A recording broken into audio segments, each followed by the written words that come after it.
Welcome back. I'm joined now for the top 8 by Philip. Philip, I'm honorary Philip, I'm calling honorary. Peter. Philip will also join us, I think, in a couple of minutes. But you are, you have been playing so far in the tournament. What is your record actually, Peter? I went 4-2, lost against Show and Tell Okay. and Shadow. And we definitely have to say Shadow is the standard deck of the tournament. Yeah, it's pretty strong. It is pretty popular, and I think we have 2 copies in the top 8. And with that, it's kind of surprising that we have 2 copies of Tess in the top 8 too. Yeah. Actually, Tess doesn't really like to see Shadow all Yeah, that much. It's like a horrible matchup. Yeah. But nowadays, I think at least one of the players plays like 4 Whale of Summer in the deck, in the main deck, Yeah. which improves it. But usually Death Shadow is the combo kill of the Is format. the combo kill of the format, exactly. So with that, we can quickly go over the top 8 that has just been announced. On the first place, we have Wing Vincent on TES that we had on stream already. Pretty respectable 5-1 record. Then in second place, we have Bertram Timo, who is already also pretty successful in his last couple of rounds. We also had him on stream already. Then we have Siegfried Spirek from, I think he might be from Germany, I'm not sure. Could be, should be. But he's playing Cephalid Breakfast, which is definitely interesting and is close to my heart. Then we have Sweeky Robert.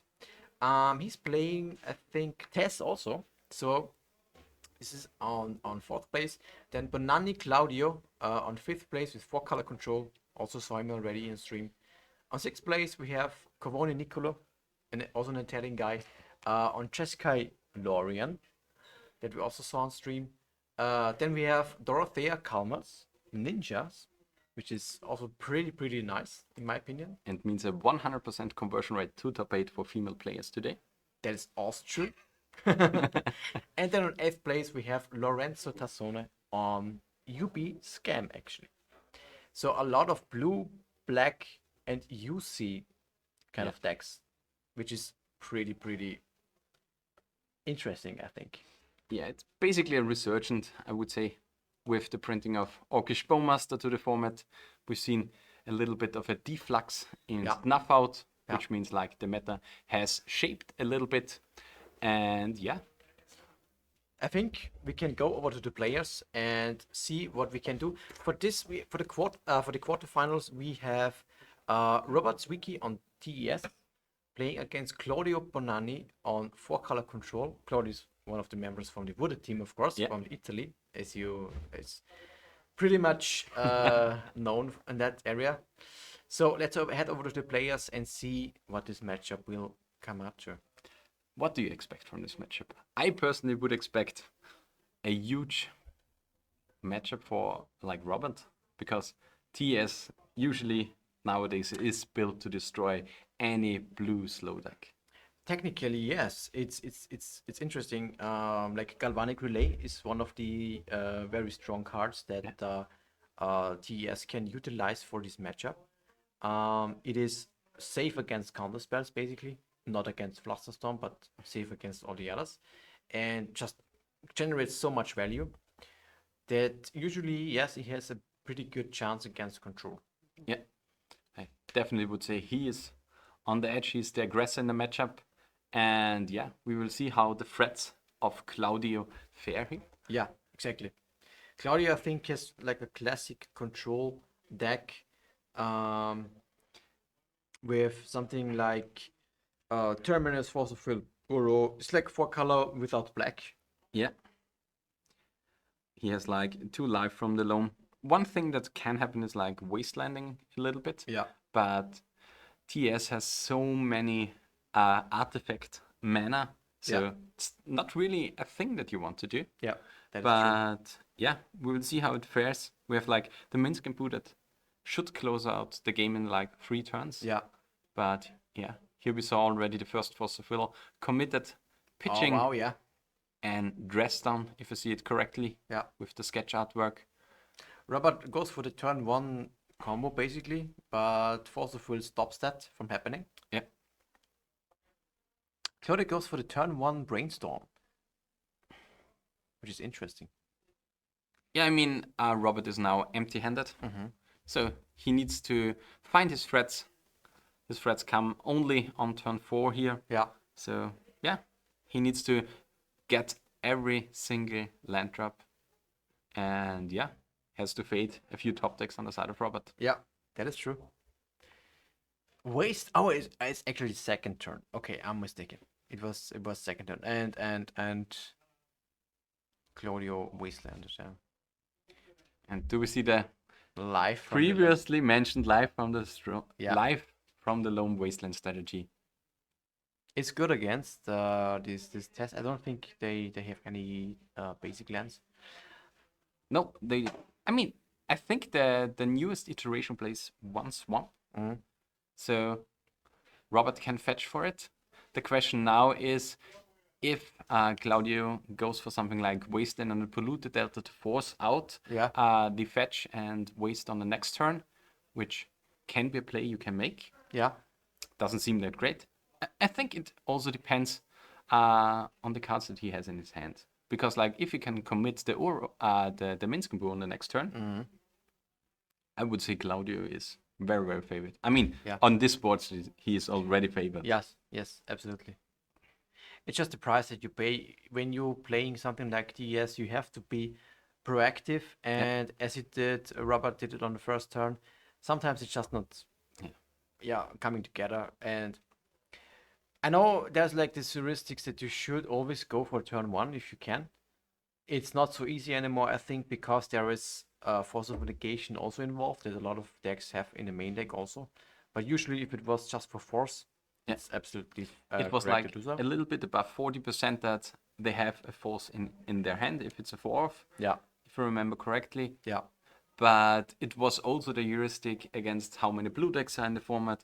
And the process is like the top 8 scouted a little bit out. So Claudio most likely knows that Robert is on TS, Yeah. especially with that many players from the Buddha team playing in here.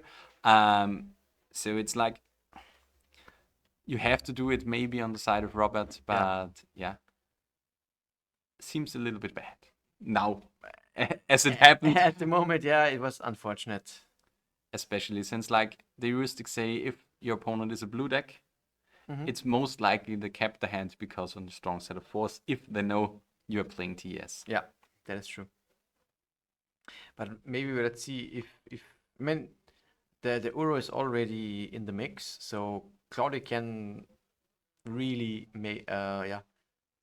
do something for providing a big clock, I think. Yeah. Now we even have the Nasset, so Yeah. any cantrip is basically shut down on the side of Robert. TS should only play Brainstorm. It's only brainstorm. The baubles are fine because they We can draw on the get second turn. yeah, they can get a round of Nazet. Yeah. If you do it correctly. But brainstorm is shut off. Yeah. Okay. Yeah. And do we see what card is exiled with the Chromox? It's a Whale of Summer, I think. It's a Whale of Summer. So okay. it's green mana. It's not the best because I think the only green card is Whale of Summer actually in the main deck from Robert. Yeah, I don't think there are any. So it's just a generic mana for him. And as you can see, he really is hesitant to crack the Polluted Delta because there's a Wasteland on the opposing side. So it seems like we don't have any basic in here, but we can quickly check on the lists. Now we can see if he has a good handwriting or not. Or maybe even did his... No, he made it. I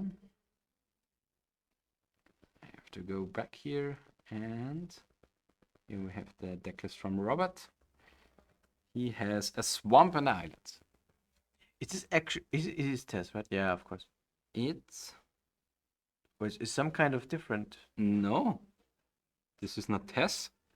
This is your favorite. It's Ant. I'm hyped. But it's kind of an in-between version actually.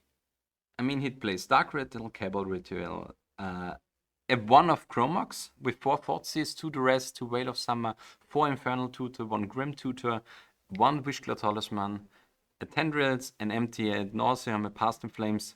It's traditional and basically with 4 Ponder for Brainstorm, 2 Preordain. Yeah, this is Yeah. definitely more Anton because I was a little bit. Chromax is usually not that common in Ant. So I think they adopted it over the last year yeah, because like Bryant Cook also did us a little bit of playing the deck and putting a little bit in. it's very interesting because there's so much Death Shadow going around. I think it would be very hard for something like TES or Ant to fare very well. And we actually have 2 Storm decks in our top 8. This is really amazing. And we have for sure at least 10 Death Shadow players in here. Really, is it so big meta share? Because I would have played against at least 3. And I've known of 2, 3 other ones with only 1 other player playing. Yeah. So there have to be like 10 or so in there. Okay. So yeah. Yeah, it's one of the most popular decks for sure. And I think a lot of the Slovakian players, I've got told from our storekeeper, they bought basically all the Death Shadow stuff. Yeah. So they switched from Grixis Delver yesterday to Shadow today. Wow, that's pretty good. What is the reason actually? What do you think for that? I think I mean the thing is Grixis didn't really played well in the format yesterday basically. Yeah. And Shadow is like has a really strong early game, especially with the scam package and stuff like that. Yeah. You really interact at the first turns, and the clock is just faster. And I also It's also pretty solid because like this troll reanimate stuff that's going on or grief reanimate, it's a lot of different things that is not only based on Death Shadow. Yeah. So Swords of Plowshares is of course very strong, but it's not a blowout as it used to be, I think. Yeah, and one thing is we had like 4, 5, or 6 lands players, I think, yesterday. And Grixis sucks against lands. Yes. And We saw it on stream, actually, yeah. And like the Death Shadow deck actually has solid game against it. Because the threats don't die to Punishing Fire, you have a really fast clock, you can shut down your life total to increase it. The troll is basically unbeatable if they don't go for the combo. Yeah. And you can negate the combo with your grief package and your Forces. So it's just a way better choice for the metagame here. But yeah, I think we just watch here the game to be completed. Cario just doesn't just doesn't care. I mean, yeah, it has to be a miracle. And now that we know that he is on Ant, he's definitely not favored in this matchup, I would say, because like one of the huge things that you have against like control strategies is the previously mentioned Galvanic Relay, right? Galvanic Relay. Yeah, although in the past it was actually around the other way around. Ant would be the more grinding deck actually, like compared to the way past, because of things like Past in Flames.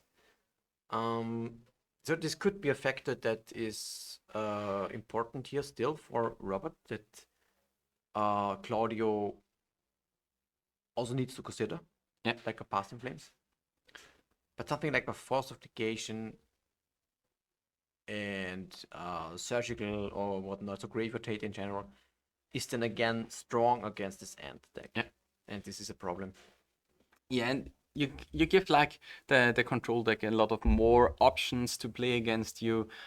The thing also is like you have Ponder, Brainstorm, Preordain, so you need time to set up. Yeah. And in TS, the additional 6 cantrips are basically action spells most of the time. Yeah. Or are used as fodder for the Galvanic Relay. I agree. And especially with the 4/4s, the 2 Duressas, you have a lot of discard in here. So you basically have to set up for like a turn 4, turn 5, most likely, Yeah. where you sculpt your hand, put in some discard, get rid of the Force of Wills. But the question now is, if we go to sideboarding games, because like we just wait until this game is over, from the sideboard we have what do we have here? We have Yes, you already called it, but it's pretty obvious, yeah. This game is I mean, there's only a null rod. There are no additional force of negation. So these are only 5 force effects. There is no Flusterstorm on the sideboard. So it's a little bit better for Robert here. Yeah. Because there is only 2 surgical, 2 force of vigor, a null rod, 2 red elemental blast, a pyroblast, a carpet of flowers, a veil of summer, a hydroblast, and an endurance. yeah. I mean, the veil of summer and I think you want an Alrod because it limits a lot of things that Robert can do. Yeah. But it isn't like the banger, banger. sideboard against like Storm combo. That's true. So as it seemed, Claudio, won the game. He finished it. Who would have thought that? No. It was close until it wasn't. Close, yeah. So yeah, as we said, like the threats, the question is like if you want to have the Minsking Buen there, you kind of need it. Yeah. But you have like Terminus, Leyland Binding, and Swords of Plowshares to come out. So like you want to get rid of the 3 Force of Plowshare, Yeah. and then you just put in like the previously mentioned few cards. Yeah. And it kind of looks good. I think Leyland Binding also, so you can board in Surgical. That is true. And keep 2 Terminus or something like that to have removal Against all the decks. Against this how's it called? Robert TS deck. against Ant. And yeah. We really don't know the name because it's so rare that this deck is getting played anymore. But yeah, what are the cards that Robert want to bring in? The cards I look at are Scented Swarm, Yeah. because like you want to bring out the removal, so but it's only one of. There is a basic forest, but I don't think that you want it against this one. You want it most likely against Delver. Then you have like maybe an additional Veil of Summer. You have 2 Fluster, but I don't think you want Fluster. You have like 3 Veil of Summer's protection with 6 discard. Yeah, the thing is, usually from I would have in the past I would definitely bought in something like this against a control deck because it is so stack based Yeah. that you need this kind of interaction. Now you have a lot of also threats that are sticking on the battlefield. It's less potent. Yeah. But I could see that it's still fine to board in. Yeah. One things from the sideboard I'm looking at is like the split between 2 Chain of Vapor and 2 Abrupt Decays. The question is like, do you want to bring in the 2 Abrupt Decay? I only would bring in the Chain of Vapor because it basically hits everything.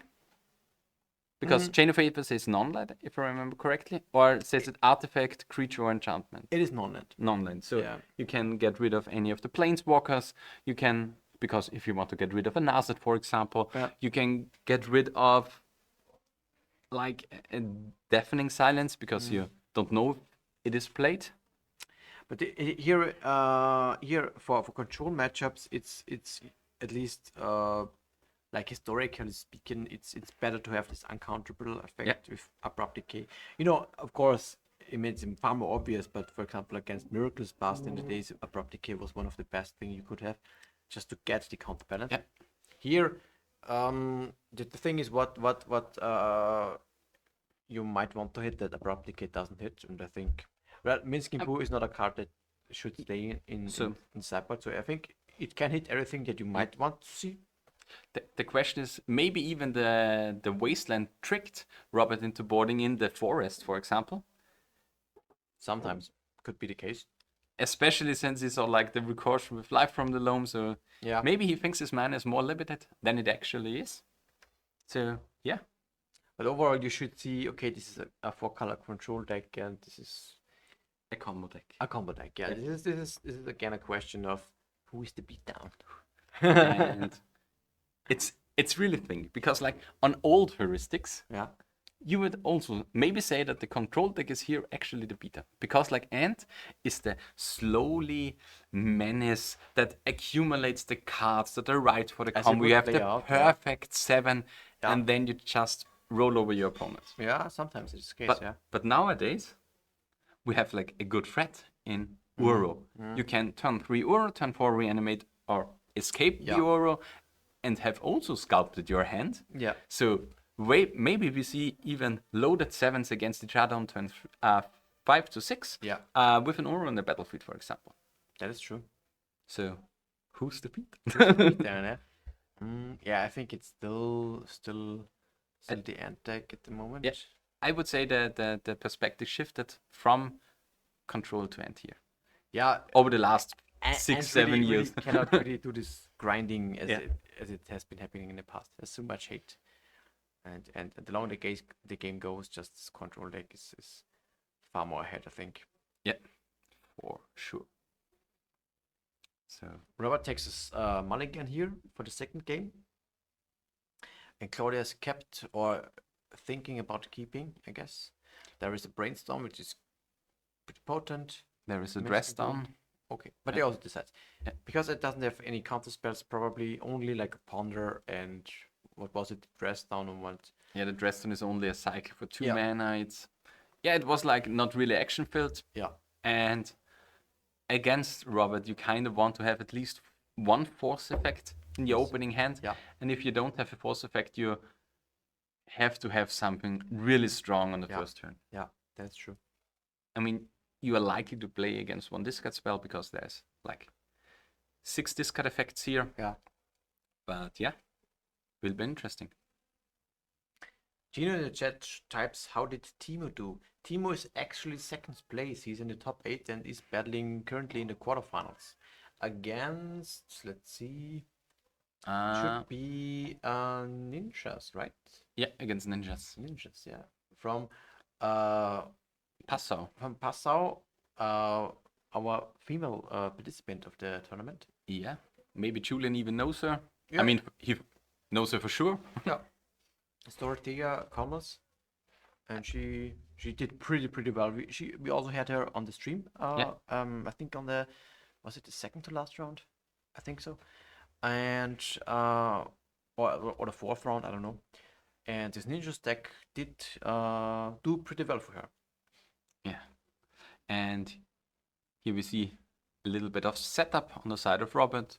He basically pondered on turn 1, I think, and passed on turn 2. It seems like we have land development on both sides, and those are good for each of the players because, like, on 3 mana you can even hardcast the Force of Negation. I mean, it's only a 1-off, but still, end of turn I would expect here brainstorm and reshuffle in some cards, or even just fetching and getting the dress done out just to recycle it, because we have an additional fetched land in here, but he doesn't want to. He doesn't want to, yeah.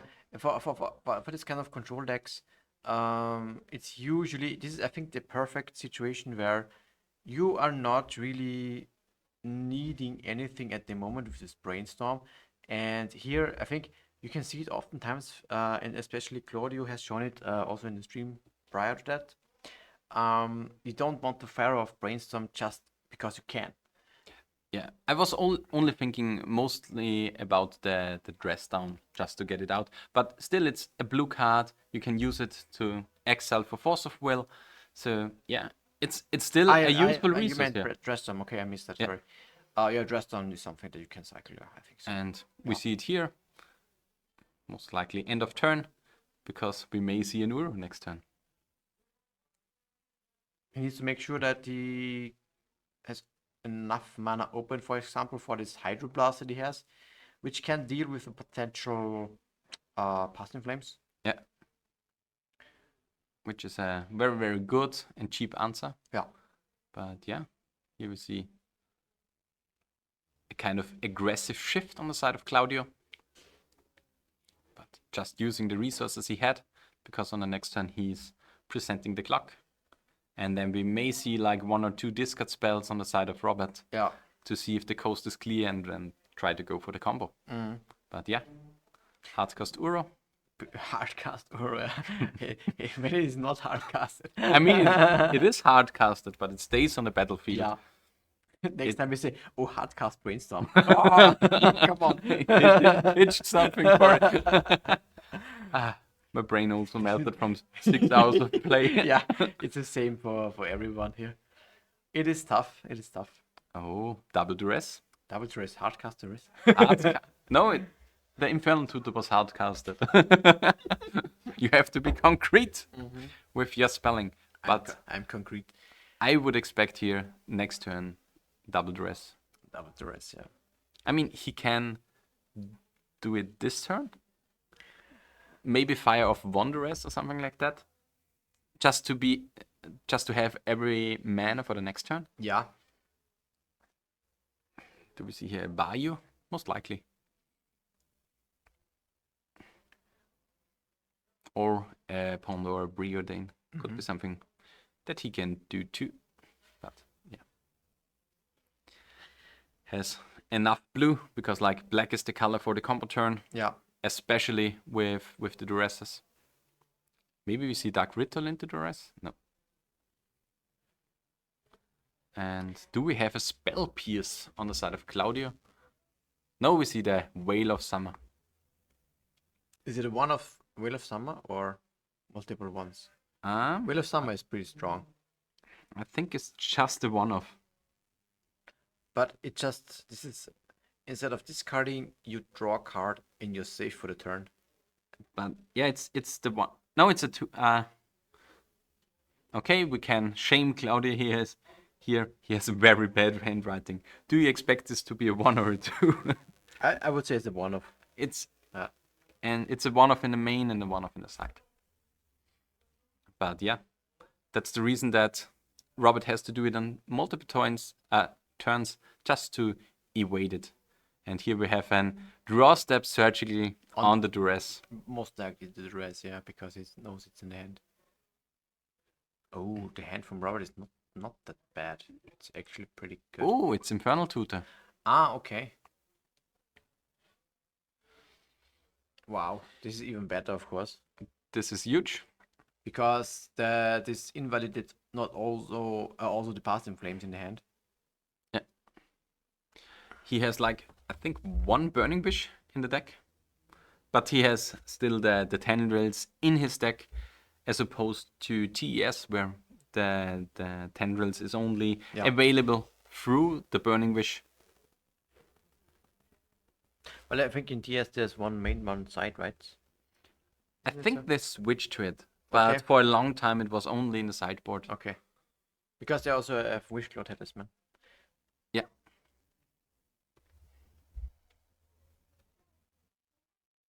But it was for a long time only the Echo for the huge part, and then the highest mana cost was 2. Okay. Yeah. Before they brought in the Galvanic Relay for the main deck. Yeah. That was then 3. So down to 6 life or 7 life on the side of Robert.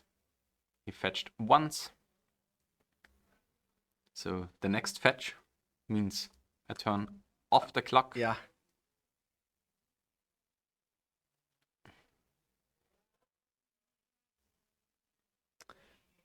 Yeah, it doesn't look too good for Robert. This surgical was really strong.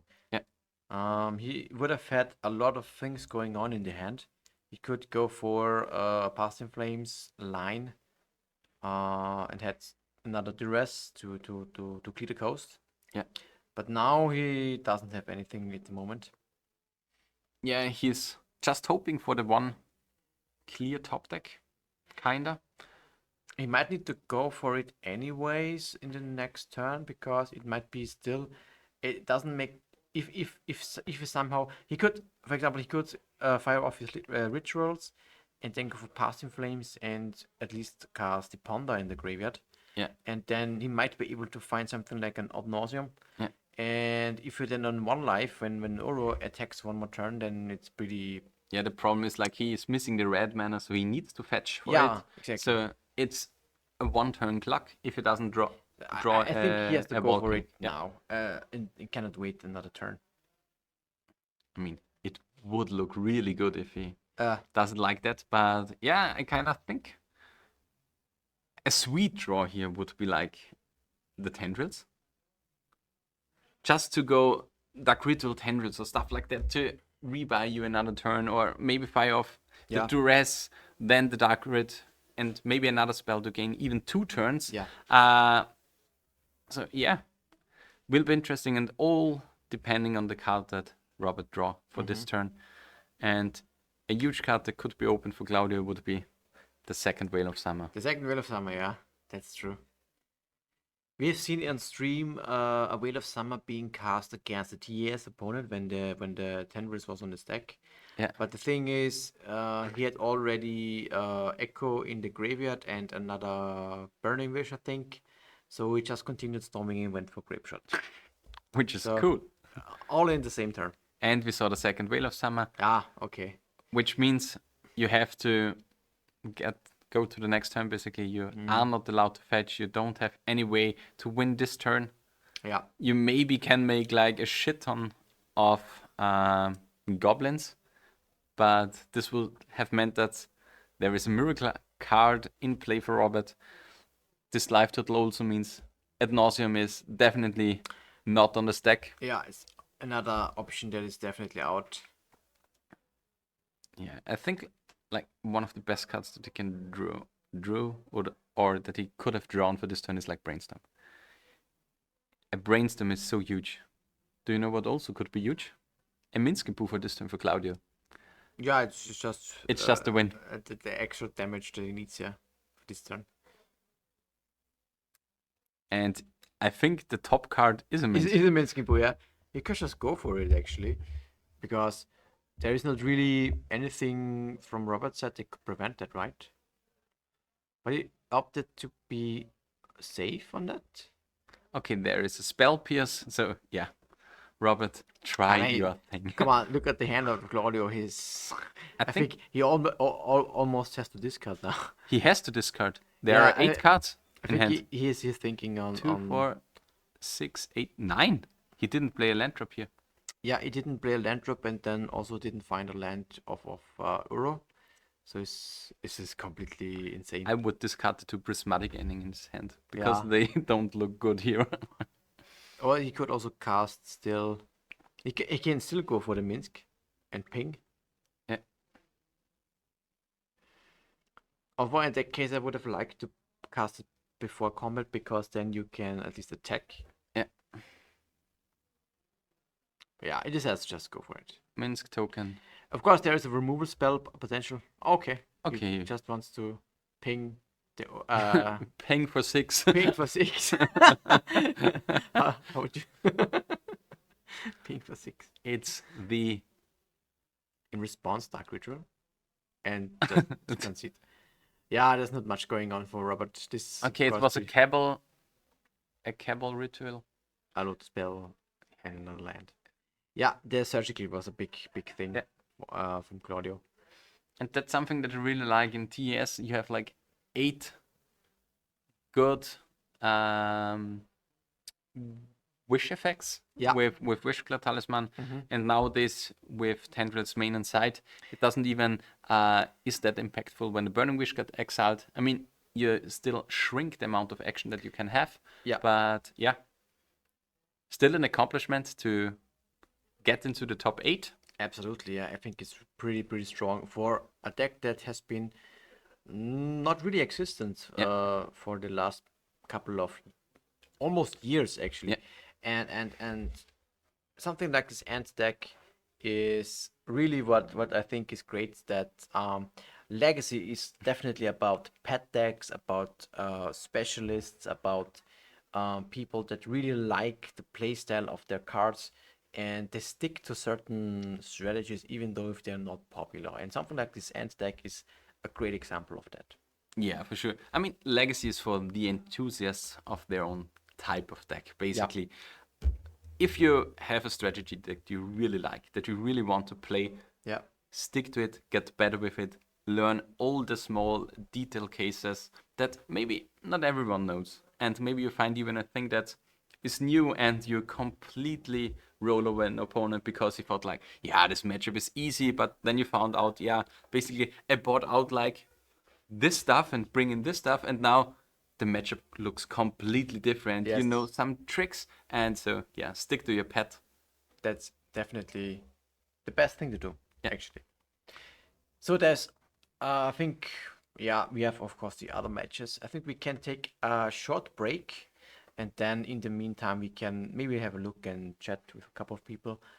So we might come back, and if not, of course, we can definitely watch then the semifinals that are also going to happen, of course, soon, so that we know who will actually advance. So Claudio Bonanni is definitely in the semifinals now. He secured himself at least a Savannah now.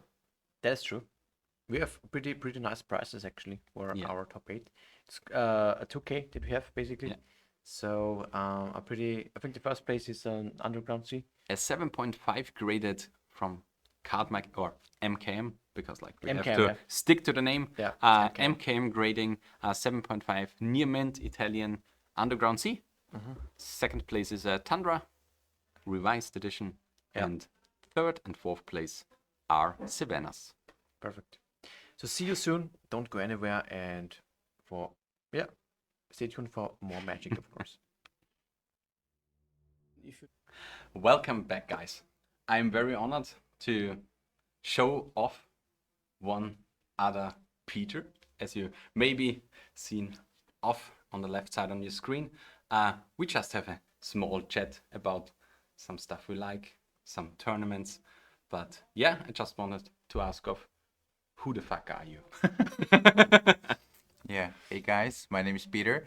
I'm from Budapest, Hungary, and it's been a great day so far because I went 4-2, but started from the beginning. I am the newly appointed rep to Hungary by none other but Mr. Philip. He actually helped me get appointed to this position. Like when was it? March, Yeah. I think, in Vienna. And since then, I started building Budapest legacy community in Hungary. So we did the practice. I got invited to this tournament, so I'm here. I went 4-2. I'm so happy. So I'm intrigued by what's coming next. Yeah, so you like the tournament. I hear it a little bit out of your speech, but yeah, what have you expected from the tournament? Like the perfect oiled machine that we had today, or have you thought about something a little different? Well, about the tournament, I was hoping that there will be such a high attendance, and as I know, there were like 61 players, something like that, I think it was like 61 players from the start. from the start. Yeah, so I was super happy with the turn up, and sorry, what was the question again? Like about the tournament? What did you expect? What did I expect? Yeah, yeah. So I kind of expected like 10 Slovakian people. Yeah. I keep in good touch with some of the Slovakian guys, and so we kind of collaborated a little on deck lists and all to some extent, and I expected a cutthroat, all in hardcore competition today, and that's what I got. Yeah, seems great. Yeah. You were also a painter. Yeah. Have you appointed the orc philosophy? I have. I played 3 copies of Bowmasters. I think I didn't want to play 4 because, well, I didn't have the 4th copy. But other than that, I really enjoy how Bowmaster fights Bowmasters. Yeah. And some other powerful cards in the format. So yeah, I couldn't miss on that. Yeah. The thing is, because like I play painter too, we actually had the same result. We both went 4-2. Both went 4-2. Congrats. The thing is, with Bowmaster now in the deck, for me personally, the mana base feels so shitty nowadays. Because I play 4 fetch lands and 2 bad lands, with like 3 Lotus Petal for the black and Fable to produce some black mana. Me too. And oftentimes it really feels sketchy when you have a Bowmaster in hand, but really have to get and basic land because you want to have wasteland protection and stuff like that. So it's really hard sometimes, especially against blue decks or especially against Delver decks, It is true. It is true. Although I have to say, Bowmaster is not super essential for the strategy we would Yeah. like to accomplish. So, as I like to think of it, Bowmaster is there as a help. Yeah. So, of course, I'd like to make good use of the card. So I would never ever consider putting a swamp in the deck. That's just too much. The mana base. I am happy with the mana base. I'm not happy with Bowmaster not being an artifact.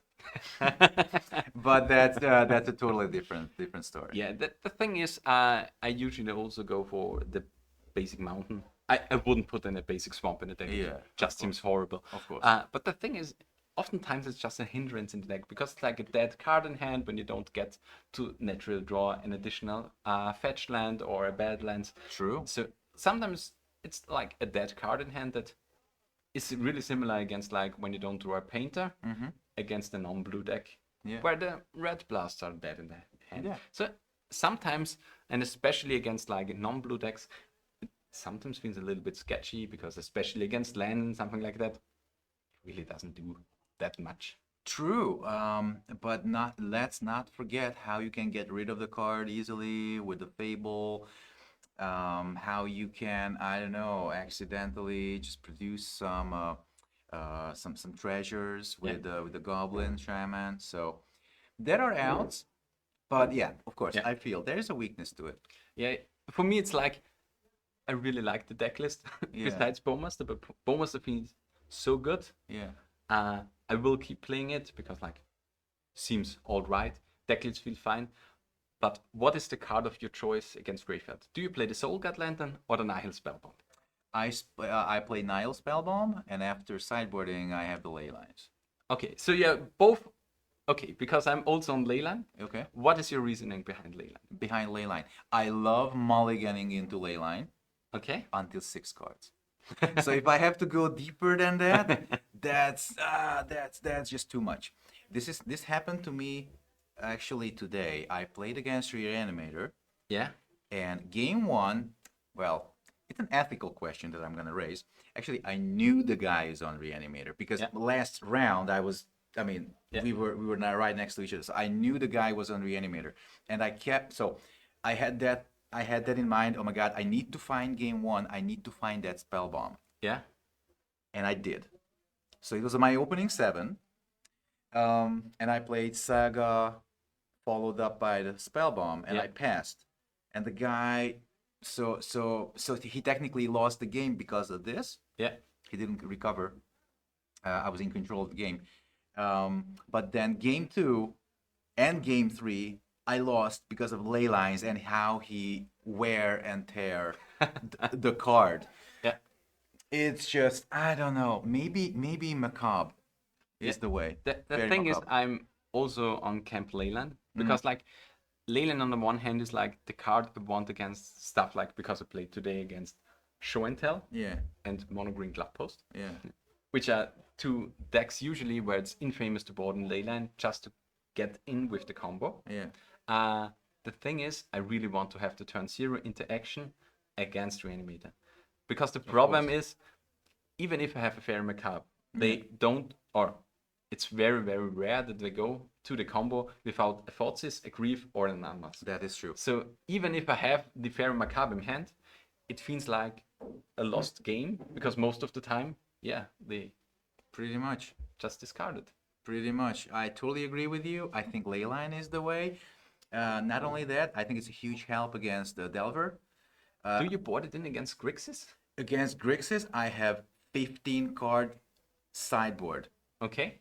I'm not gonna lie to you. I board out the whole combo package against Delver, and I bring in Fury. I bring in everything in my arsenal. Yeah. So For example, when I board against Grixis Delver, yeah, I basically bought in my 2 Sheldred's Edict from the Okay. sideboard, the 3rd Fury, which is in the sideboard, Yeah. which is a great card here, and then I bought in the Preyer's Apprentice, Yeah. and one additional card which I can't remember, the 2nd Chaos Defiler. Yeah. And then I just bought out 2 Painter and a Grindstone, because Yeah. still access to the combo, they have to fear it, Yeah. and 2 Fast Mana.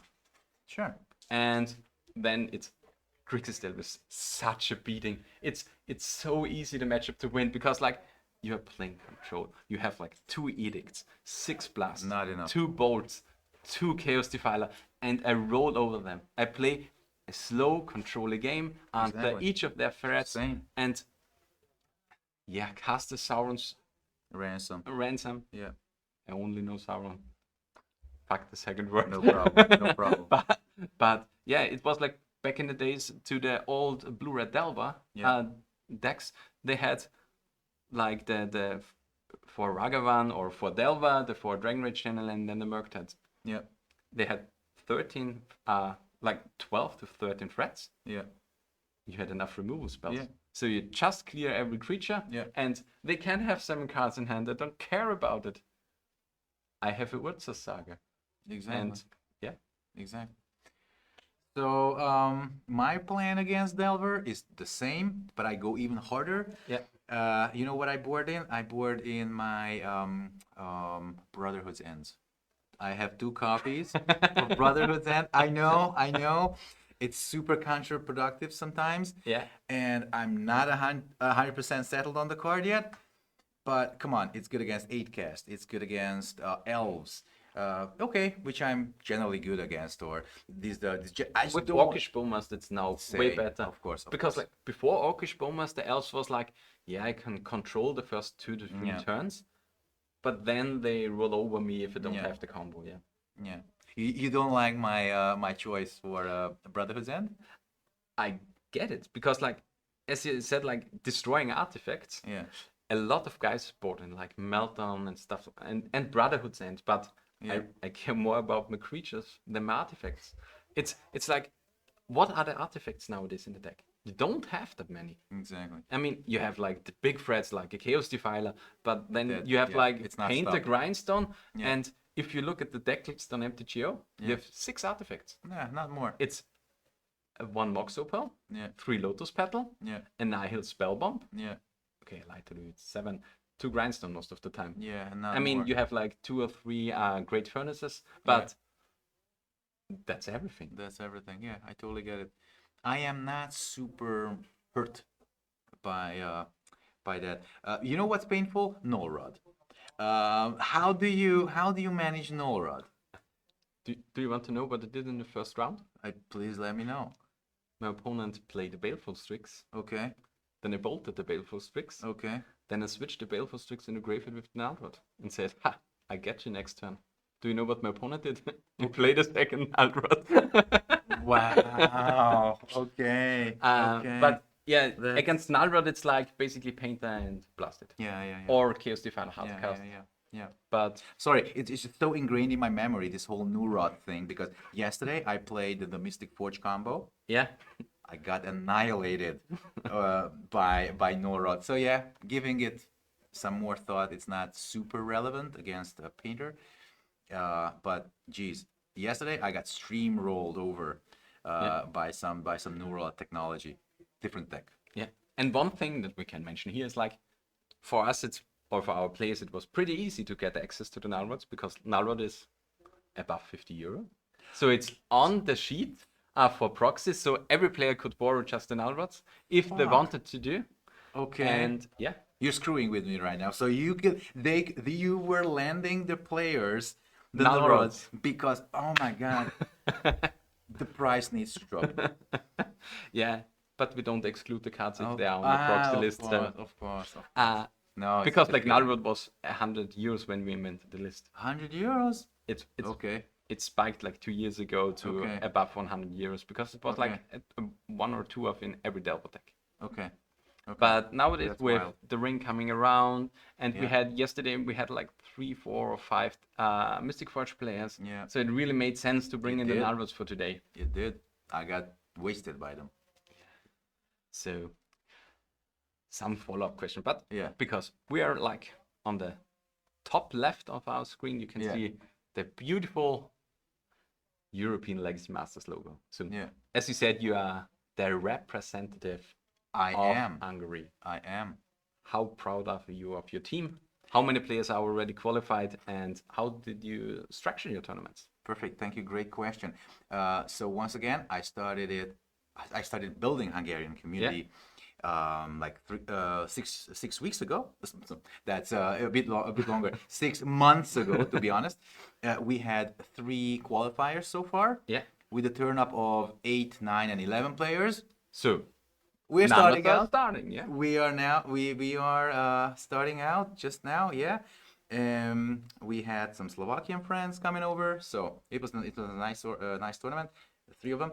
We also have a legacy league going. Yeah. In which you can play your games anytime. So you're randomly selected with your fellow players, and you have a time window, a few weeks.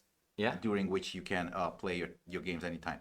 And we had a turn up of like 20 people each. Yeah. This is our second league going on. So we are going somewhere. Yeah. And we have our 4th qualifier August 27th. That's a Sunday in Budapest. So if any of you guys want to travel to Budapest, I think you are very, very welcome. Of course, more than welcome. Well, I really want to honor you here because like starting off a community and building it is like the hardest thing, because like if you have a running community, I have to say it's easy. It isn't every time easy, but it's really nice, because like one of the hardest things for any tournament organizer is like the step from, I want to say 5, 6, 7 players up to 12, 13, because like when you have like a usual group of 10 players for every event or something like that, it's like 4, 5, 6 players will come. Yeah. But if you have a few of those guys in there that say, it's only 4 players, I don't come. Yeah. You can't really start off the community. So it's very hard work from the guy that brings all the guys together. Because like if you have 12 guys, it's most likely every time above 6 and the guys will show up. Because like, hey, these guys are coming. We know we have a good group. We don't get paired against each other like twice if we play 4 rounds. Yeah. Everything is fine. But if you have conquered this step, absolutely, it's not a self-flow, but we are getting there. Better. Proxies. That's what it comes down to, I think. So you are proxying everything? Well, not me personally, but we allow our players at both the qualifiers and both the league. We have proxies available. Yeah. So anyone can use them. Yeah. So I think that helped a lot. So do you want to shout at your shop? Because I think your shop gets mine. New location. So you are super well informed, Peter, because big up to Aria's card shop, Budapest. That's the place. That's the sheriff. The sheriff. Aria is so nice. He's running the store, organizing the events. I'm just a supporter, so it's not my store. But one day. But we want to shout out for bigger tournaments. Yeah. He has 3 toilets.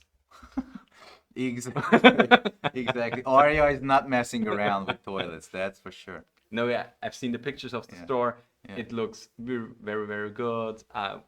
With the 2 floors and stuff like that, it looks really, really cool. Yeah, it's happening.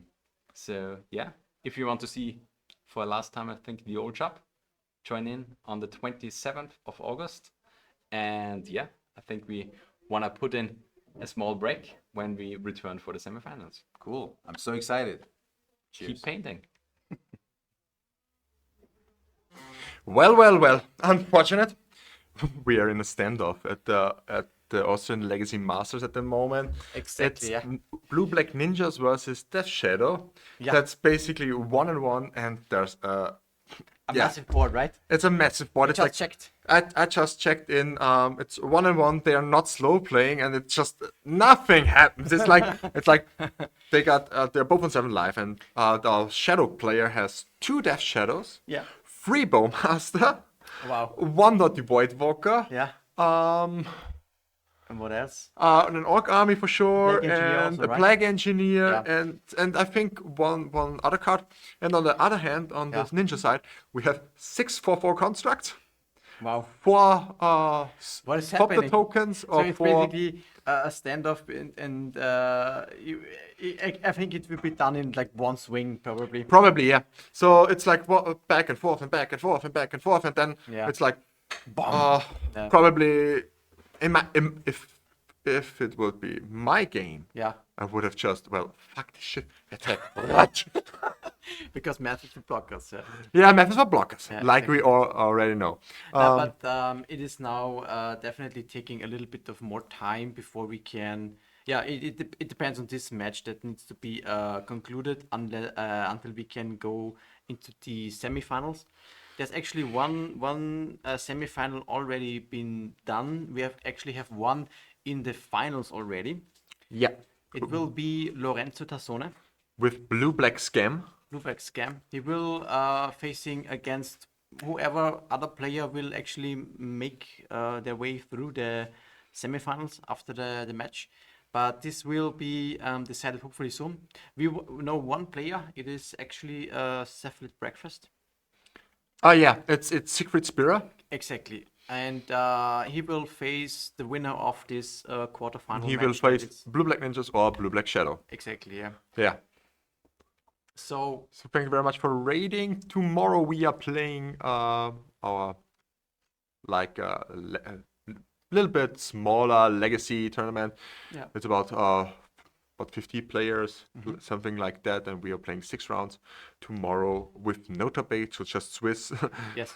So it will be a little bit easier tomorrow on the weighing part. Yeah, top eight is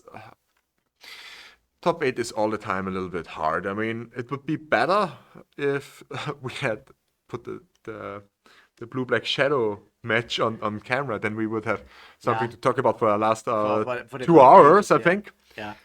Well, I think the last match that we saw on stream was Claudio Bonanni Yeah. versus It was Tess, right? Robert Zwicky. on Tess. Tess versus 4-color. Yeah, it was pretty convincing actually. Oh no, it was actually not Tess. Sorry, it was actually Ant. It was Ant. Yes. Wow, okay. So Ant is making an appearance again. Yeah, it was a pretty intense matchup for the most part, but there was a pretty strong surgical extraction on an infernal tutor that both hit the infernal tutor in the graveyard and also the second copy in the hand of Robert. Oh, wow. And in the end, this really removed all the ability for him to set something up that is going for him in terms of winning. So it was really a strong showing for the 4-color. And but still, I'm pretty happy that we had something like an Ant deck in the top 8. Yeah, because I mean, Storm, when is the last time Storm has actually going that far? And this is actually not the only copy. We also have Tess in the top 8. Oh, wow. We had it, yeah. Unfortunately, it is they did not succeed, I think. No, I think they lost. Yeah, it was actually first place. It was Vincent on Yeah. Tess. He was first place actually on Tess. We saw him already In the stream. first round, yeah. So pretty great. We have 2 Storm players in the top 8. Also, what's it called? Shadow. Yeah. I think We have Blue Black Scam, Shadow, Black Scam, Ninjas, Shadow Ninjas, and then we have 2 Storm decks. Storms, one chess guy control, One 4-color one control. 4-color control, and I think that's Then the it. breakfast. And breakfast, yeah. That's the top basically 8, the yeah. top 8. Yes. So A lot of underground seas. a lot of underground systems are true, but not the same deck actually twice. So because you could technically say that UB Scam and Death Shadow is a different deck, but yeah, they're pretty similar. Yeah. I mean, it's like Delva and Delva is Delva. Delva and Delva still like exactly. Yeah. So it's not the same deck in my opinion because they exist in the same space on the same spectrum, but Yeah. they're really far enough away from each other, Yeah. so you can simply say these are different decks or different archetypes Yeah. for me. Because Blue Black Scam is certainly leans more heavy into the how's it called, into the mid-range direction, Yeah. whereas Blue Black Shadow is certainly tempo in its purest form. Exactly. And I think I like both versions pretty much. I think they provide some interesting gameplay that is evolving a lot of little differences. Of course, no, the Bowmaster War is definitely, something that you just have to cope with Yeah. when you're playing Legacy at this moment. But both decks I think are great, Shadow and Scam. I'm not sure which I would personally prefer. I liked Scam package myself a little bit. But I also can see just Shadow because Shadow is just Shadow, you know. Yeah, for sure. Can always just kill a I lot of mean, people a and 12-12 Shadow yeah. just wins games, I know. But I am really high again on breakfast. Really? Yeah, I have to say. Yeah, I'm maybe I'm just a little bit naive, but I don't know. I really like that Eric brought his Yorion version of Cephalid breakfast, and he did not face. I think he was at least at the top 12. That's for sure. Yeah, he was top 12, yeah. Yeah. And we also have this Cephalid breakfast version in the top 8. And even though it's not a Yorion version, it's one with Stoneforge Mystic actually. So Oh, okay, wow. we will see that soon in action. So pretty high. And if you think about it, we recently had one of our local guys, it's actually Gino, had a deck list submitted to Brian Koval's videos. And Oh, wow, the yeah. only request was basically for Brian to just play the best deck according to his mind for the current Legacy format, and it was Breakfast. Yeah. He still thinks the Breakfast is high. He even chose, I think, the staff version. Yeah, oh my god, stuff. I'm That's not one high on thing. stuff, but Really? no, because Stuff is so good. Yeah, Bowmaster fucks it up, but I personally won't be. I'm not happy when I'm on staff when I'm facing Bowmaster every second matchup at least. yeah, that's why you need to play Bowmaster yourself and play Mardu, so you have a lot of removal and you can don't lose- draw cards. So Bowmaster is not really good against you, but it is good against you. So they don't know if they should put it out, they should Yeah. play it. Yeah. Maybe then it's great. You can make sure that you play Bowmasters only in the Euron version. In the 60 card version, it's not so. It's a little bit of difficult. It's not that great, at least in Breakfast. You know what I'm really fond of? Yeah, what? Maybe Non-blue decks. no. Blue Grixis Vault Gorger. Yeah, this is a deck we have actually in our metagame, right? Really? Yeah, I think I talked to Nicola about this. I think we have one World Gorge deck in our metagame. It will be posted also after the event, of course. We are just needing to gather all the deck lists and so, digitalizing them basically. Really? They didn't do well? That's unfortunate because Vault Gorger Dragon with Bowmaster is just Yeah, a machine gun. the machine gun. Yeah. Yeah, we already have a top 8. We already have one finalist. That's a little bit of a problem. Our one finalist is Lorenzo Tassone from Italy. Yeah. The problem is the one half of the quarterfinals and semifinals already concluded, Yeah. and in the other half we are still in the quarterfinal. It's already ongoing. It should be any moment. That Yeah, it the should be match any is- minute. Yeah. I think they are about 2 hours into the quarterfinals now. Yeah. It's quite insane. It's Blue Black Shadow versus Blue Black Ninjas. Yeah. And they're just staring off each other.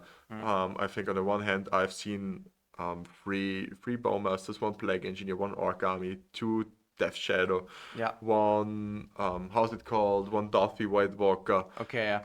and on the other hand, there were I think 4 to 6 construct tokens, 4 and 4 servos, and one Popta, and What is happening? I mean, how or when do you see this in Legacy? This is really strange. I mean, this is really a big showing of Retrofit the Foundry. Oh, yeah. Because without the Foundry, the ninja was just you would just be dead. Yeah, Because you for sure. face so many shadows. because Shadow Player was on 7 lives, so I think the Death Shadows were 6/6.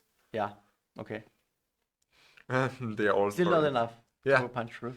The problem is I'm not sure how it fares now because I think maybe our Blue Black Ninja player has already found a way out to kill the Void Walker. To kill them, is there an opposing White Walker from? Yeah. Okay. The Shadow player attacks with the Ah. Void Walker each turn. The White Walker is just something that can really punch through. Absolutely. But it seems like that we can shortly start the next round. It's actually semifinals. We will make sure who Oh actually wow! will be. Oh wow! the place. It just takes a couple of minutes. We have to identify who it actually is. Yeah, we know it's on the one hand it's Secret Spirit with Cephalid Breakfast. Yes. With the 60 card version with Stoneforge Mystic. Yeah, who will be his opponent? It's I would say I have a pretty educated guess. It's underground sea. You sure it's a plateau? No, most likely Plateau, not. best unit legacy, hands down, hands down. There's nothing better than a plateau. I'm not sure if we have a plateau in our meta game. No, I don't think so. with Bowmasters, definitely not. It's just simply not there anymore. Is it Shadow actually? Let's see. We need to check. I find it so funny because the player that we already know is in the semifinals has already sat down. Yeah. And the other one just goes through the around the table, and it's like, well, can we simply get your name or something? Oh yeah, it's like, I gotta say, it's a pretty hard day today. Yes, of course. We've had 6 rounds of Swiss, followed now by this top 8. And yeah, we still have to identify the Elm qualifying slot, basically. There's one slot that can the winner get, besides some amazing prizes. Philip, what do we have actually for prizes for this main event? Yeah, what's really nice about this main event is we give prizes out for up to place 12. So it doesn't is because we are 61 people, and you really don't want to be after breakers that you are the ninth one and you don't get anything. It's like, yeah, it's just feel bad, and therefore we concluded it would be great if you hand out prizes up to the 12 players. Yeah. So place 9 to 12 gets an ancient tomb. Yeah, that's very reasonable. Yeah, it's about how is it called? Twice the entry. Yeah. Places 5 to 8 get a Force of Will, Old Border Force of Will, and place 3 and 4 each get one Savannah. The second place gets a Tundra, and the first place gets an who would have guessed, an Underground Sea. Yeah. So pretty nice prizes in addition to the Elm slot, I think. So Yeah, for sure. we really want to make sure that this tournament is rewarding for the players that come here. So we basically had about, I think, 2K Yeah, it's a 2K. in the prize payout, and we really give out everything. Yeah. We don't keep something for ourselves for our work. We just give everything to the players. We are just happy if they're coming and if they're playing and if they're enjoying the time.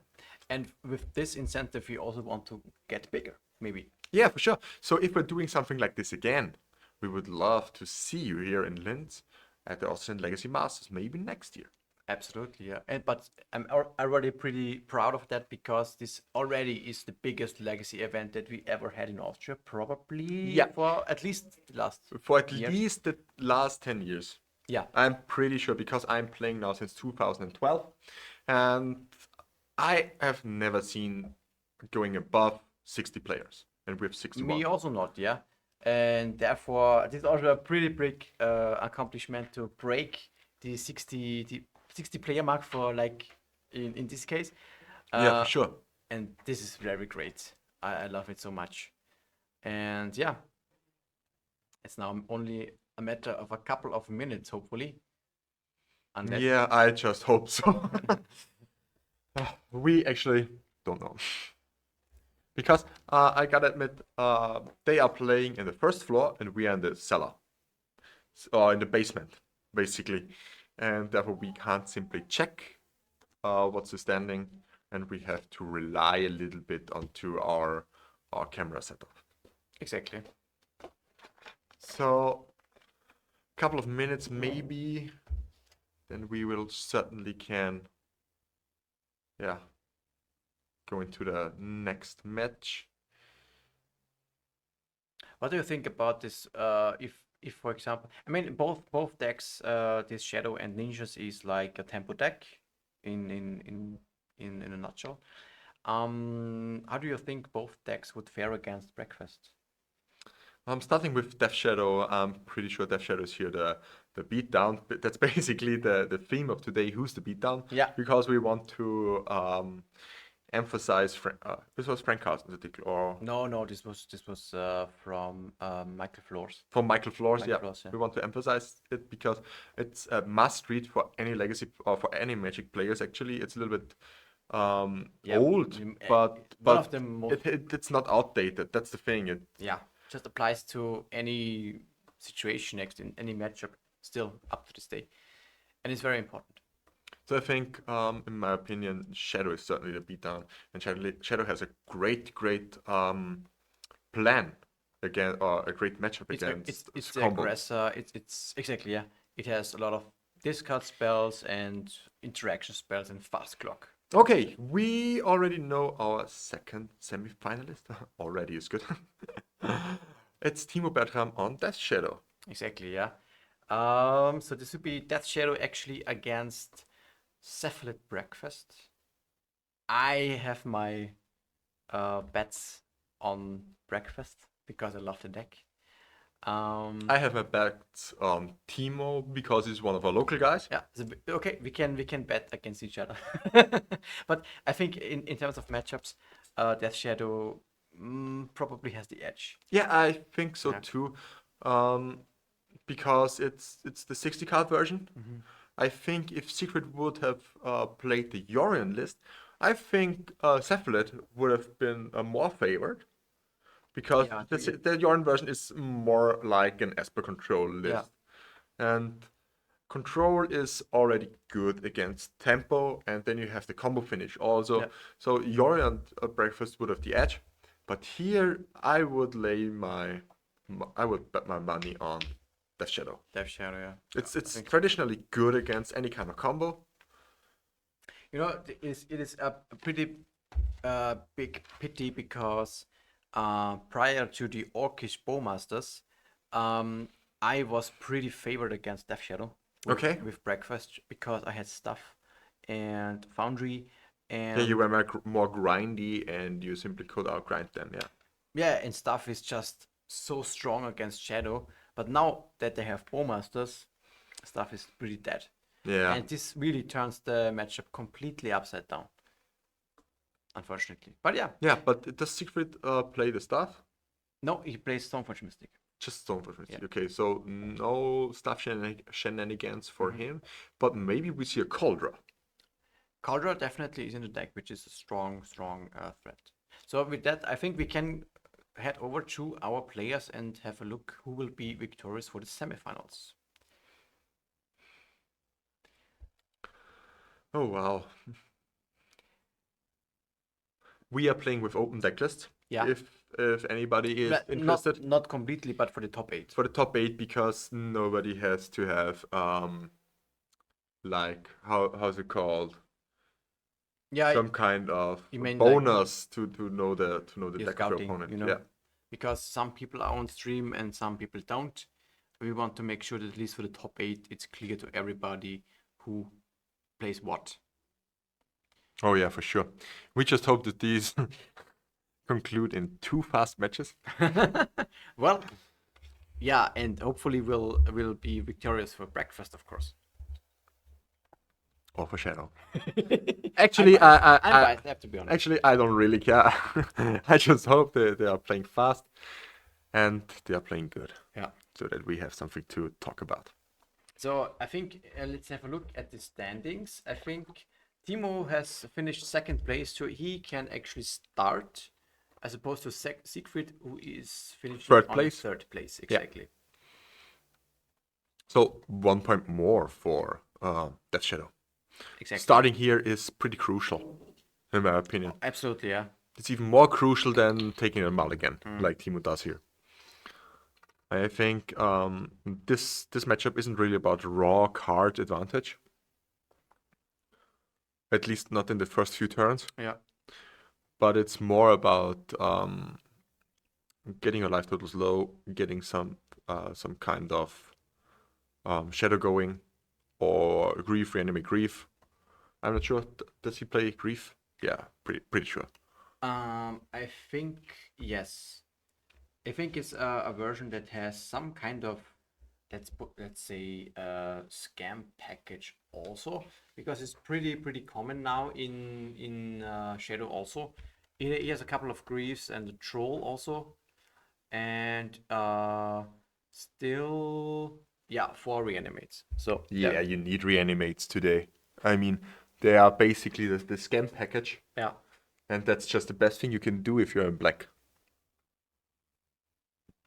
Just imagine a Rakdos or a Marupile with scam. I would be missing blue. That would I be my wet dream, actually. Yeah, as we talked about, you could play something like 4th Erlingas and then Orkish Boommaster in a Mother Shell. That sounds not that bad, actually. Yeah. I'm not sure if it's good, but it sounds fun. Oh yeah, fun for sure. I mean, we have seen our fair share for Lingus today, Yeah, and this card is also absolutely nuts. it's nuts, yeah.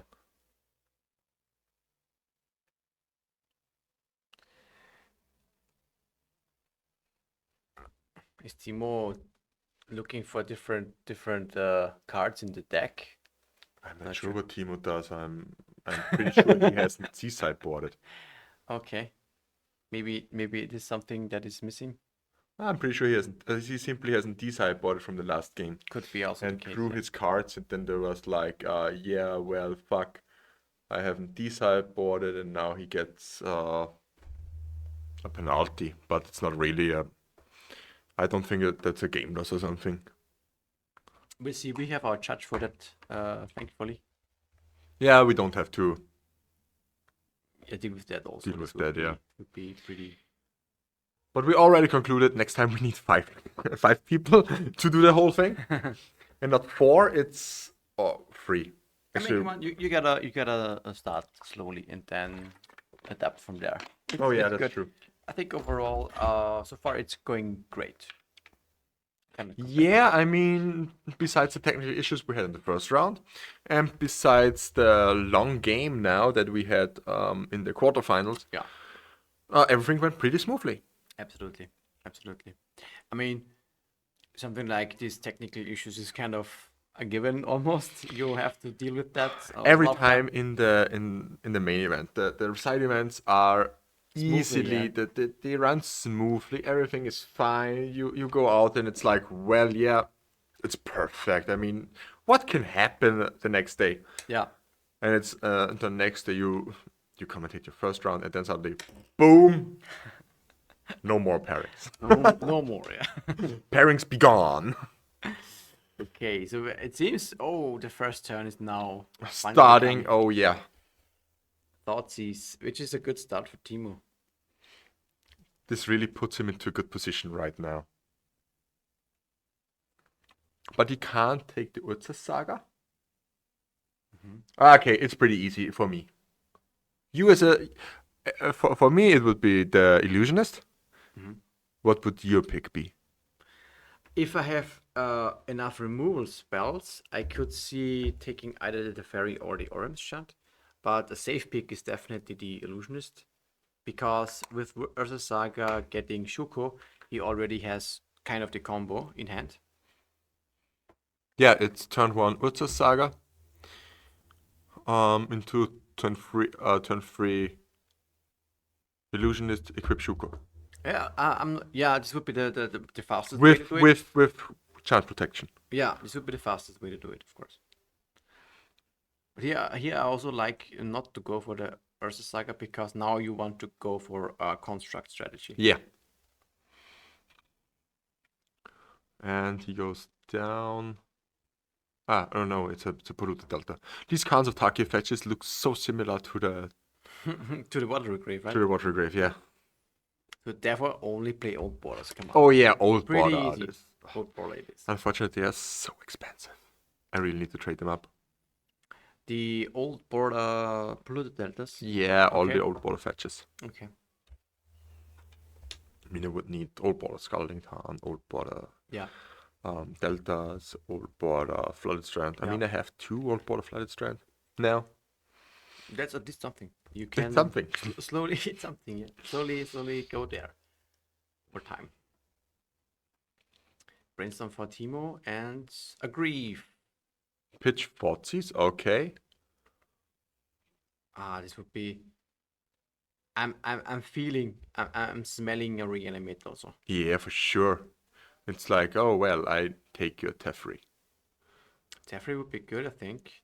If there is a reanimate in the hand of Timo, I think Teferi is definitely a safe pick. But I'm not really sure if you. I mean, the only card worth getting out of his hand here is Teferi. Yeah. You really want to reanimate it?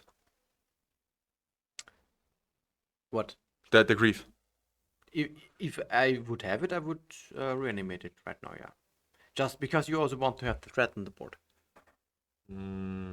Yeah, I can There is see an that. Ursa Saga. You need to make sure that the Ursa Saga doesn't, get out of hand, kind of. I mean, I haven't seen Timo's hand, but I think if he has a troll in hand and reanimate, that would be better. To cycle end of turn and then reanimate the troll. In that case, yes, but we don't know that. No, for sure. Just talking about reanimate. Probabilities and reanimate, yeah. If he has simply only reanimate and shadow in hand, then it's easy to reanimate the grief. Which also enables a early shadow then. Not so early anymore, actually. When I played the last 4 seasons, I had a turn 1 shadow facing. Yeah, I think I don't know which match it was. I saw on the first turn cycle 4 times. Yeah, it was the first match. Cycle 4 times Street Rave.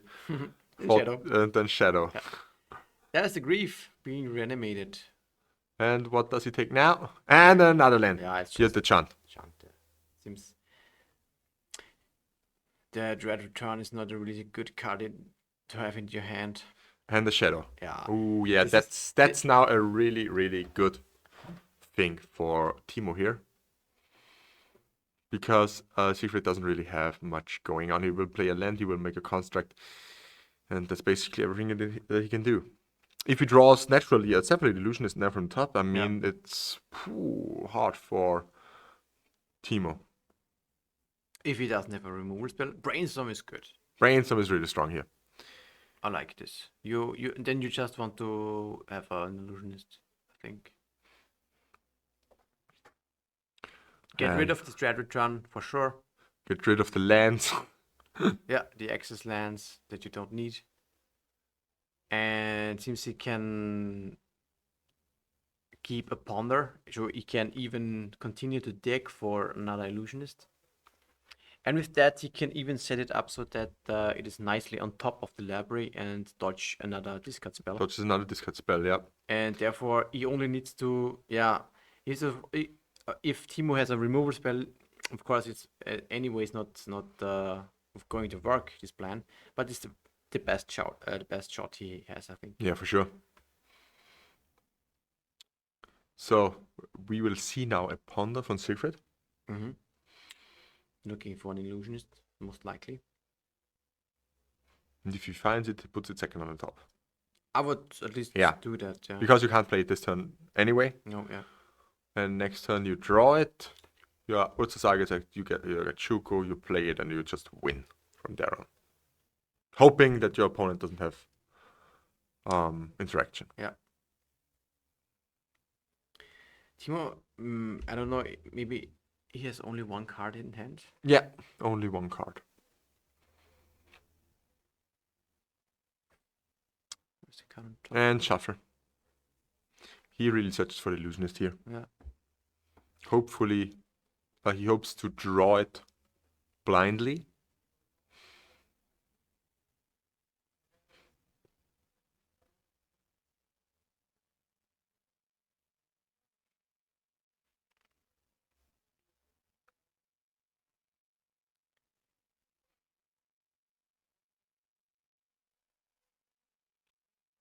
And what's the card? What's the card? You wanna see Do it? we know it? A blue card? It's A daze? blue. It's I don't know. I think it's a daze. But it's not it's not an illusionist, huh? No, Right. it's a daze, I think.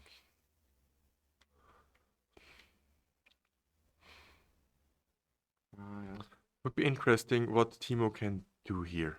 Attack. Yeah, for sure. But the Death Shadow is how big? It's a 4/4? 4/4, yeah. So 4/4 is damage. 7 damage. One fetch land would make it to a 7/7. So it would be at least 2 turn clock. 2 turn clock. And if he has a Thoughtseize in hand, then suddenly things get really, really great. Or simply just reanimate on the illusions from your opponent. Yeah, I mean, It's also not that bad. if he, there's certain options to lower the life total. Oh, a Thoughtseize. Really beautiful here. What was the blinded wrong card? A Daze. So basically nothing in his hand besides lands. Nothing going on. And attacking for 9. Here.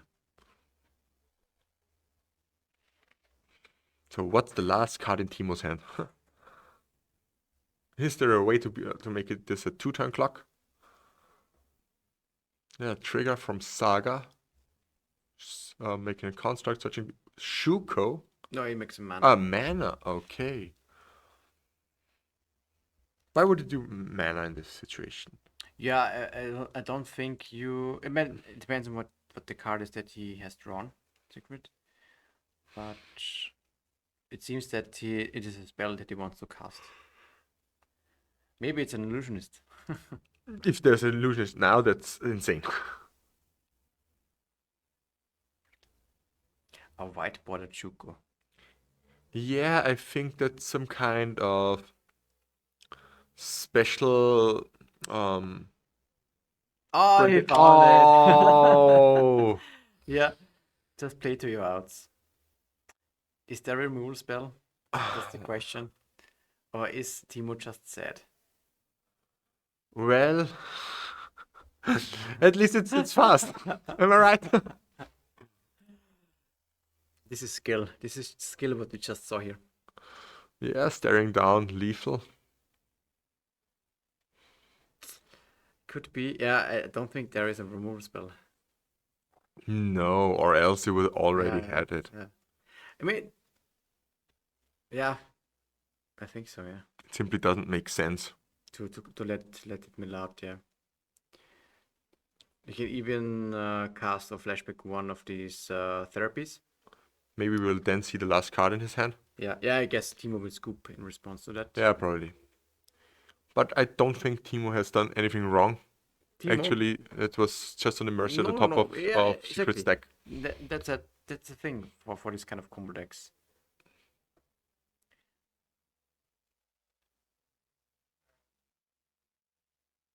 We can now flashback. Oh, okay. It just doesn't Dread care. return, he doesn't care. Doesn't care. Okay. Yeah, and Wow. scoops it up. Wow. 1-0 for breakfast. I am pretty hyped. But of course, this is the things that you sign up for when you play this deck.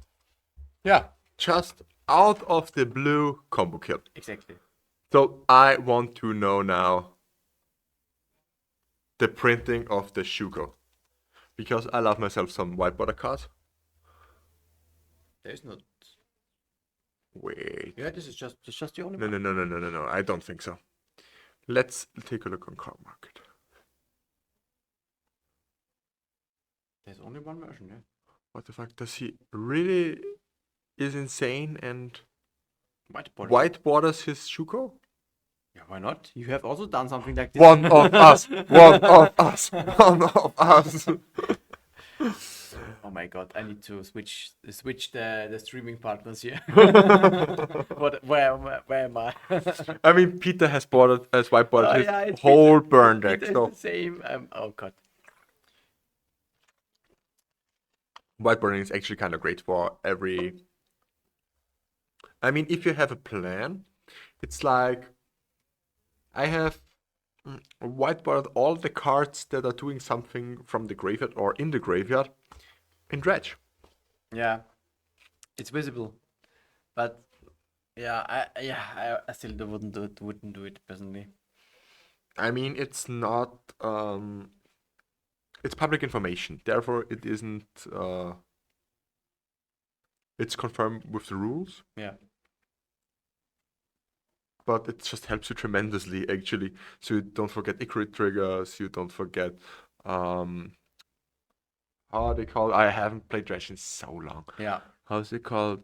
Bridge from below triggers. Yeah. It just helps you keep track of running the matchup like it should be. Yeah. That's the only thing it's doing, and it helps you tremendously in that way. Agreed. And also with white border fetchables like duals and basics, Yeah. it speeds up the fetching process. Yeah, of course. You find your targets way faster, of course. Oh yeah, for sure, way faster. It's like, oh, I just need to search for white border, and suddenly the fetching gets so much easier. Yeah, that's true. We see about a sideboard actually. It would be interesting. Couple of days. The secret pulls to the front together with forces and step through. Force is definitely something that I would board out when I'm being on breakfast. Yeah, you want to go a little bit more mid-range here. It's against the tempo decks. Usually, you just do it. You know what's really great about streaming is, it's like We when can't we just say whatever. no, yeah, that's also, but I think we are also learning a lot about these kind of decks, how they are playing out. Absolutely, yeah. Because we are thinking for ourselves, yeah, we could board this or we could board that, and like you already said, yeah, breakfast here wants to board out the forces because it's a bigger deck. Yeah, and it usually is not so great against like the tempo strategies. It's more that has also daisies and thoughtseises. You don't want to 2-for-1 yourself here. Yeah. It's more like, and you also you for sure don't want to be like on the stack interacting. In that case, it's more on the removal side. You know, Yeah. you want to have the swords and the endings that you have in the sideboard that deal with shadows and yeah, bowmasters or whatever. For sure. That's the thing. I'm always a little bit hesitant to think that Stoneforge is good against this kind of decks because I feel like it falls to a lot of removal spells and it's so glass cannon kind of style. You know what's good against Shadow? Retrofit the Foundry. Exactly. And this was also one of the reasons why I had a positive matchup in the Stuff version, because I had Retrofit the Foundry. But Secret also plays Stoneforge and Saga, That is true. so he could play one of Retrofit if he wants to. He could, but usually it's not played. But we can check. Nah, yeah, it's not played, but maybe they should play it because Death Shadow is pretty much everywhere at the moment. Yeah, you need to make sure that you can beat Shadow. That's Yeah. for sure. And with Bowmasters, and this is pretty difficult for breakfast. And I think there is not really no, there's just 2 Shokus that you can find off of Saga. Yeah, that doesn't seem that great. I No. mean, he has 3 sorts of plowshares in the sideboard and 3 prismatic ending, Yeah. so he will definitely go lean more into the mid-range side. And maybe the Flusterstorm could be good. I like personally Flusterstorm against all these reanimate things. It's definitely better than Force. Yeah. That's the thing. I mean, even though today's fire design is pumping out push card after push card, and the heuristics have changed a little bit, it's like you want to protect your push card. Still, Force of Will isn't a really a good card Against what? Or against in which in a situation? vacuum. Okay. It's 2-for-1ing yourself. Yeah. It's like a necessary evil that you have to play. Yeah, of course. But it's interacting without mana. It's cheating on mana. Yeah, This you is the- have to play it. It's This needed. is the strong thing about the Force. Yeah. Thoughtseize from Timo, and in response, Secret wanted Brainstorm, which get dazed. I really like the days here on the brainstorm.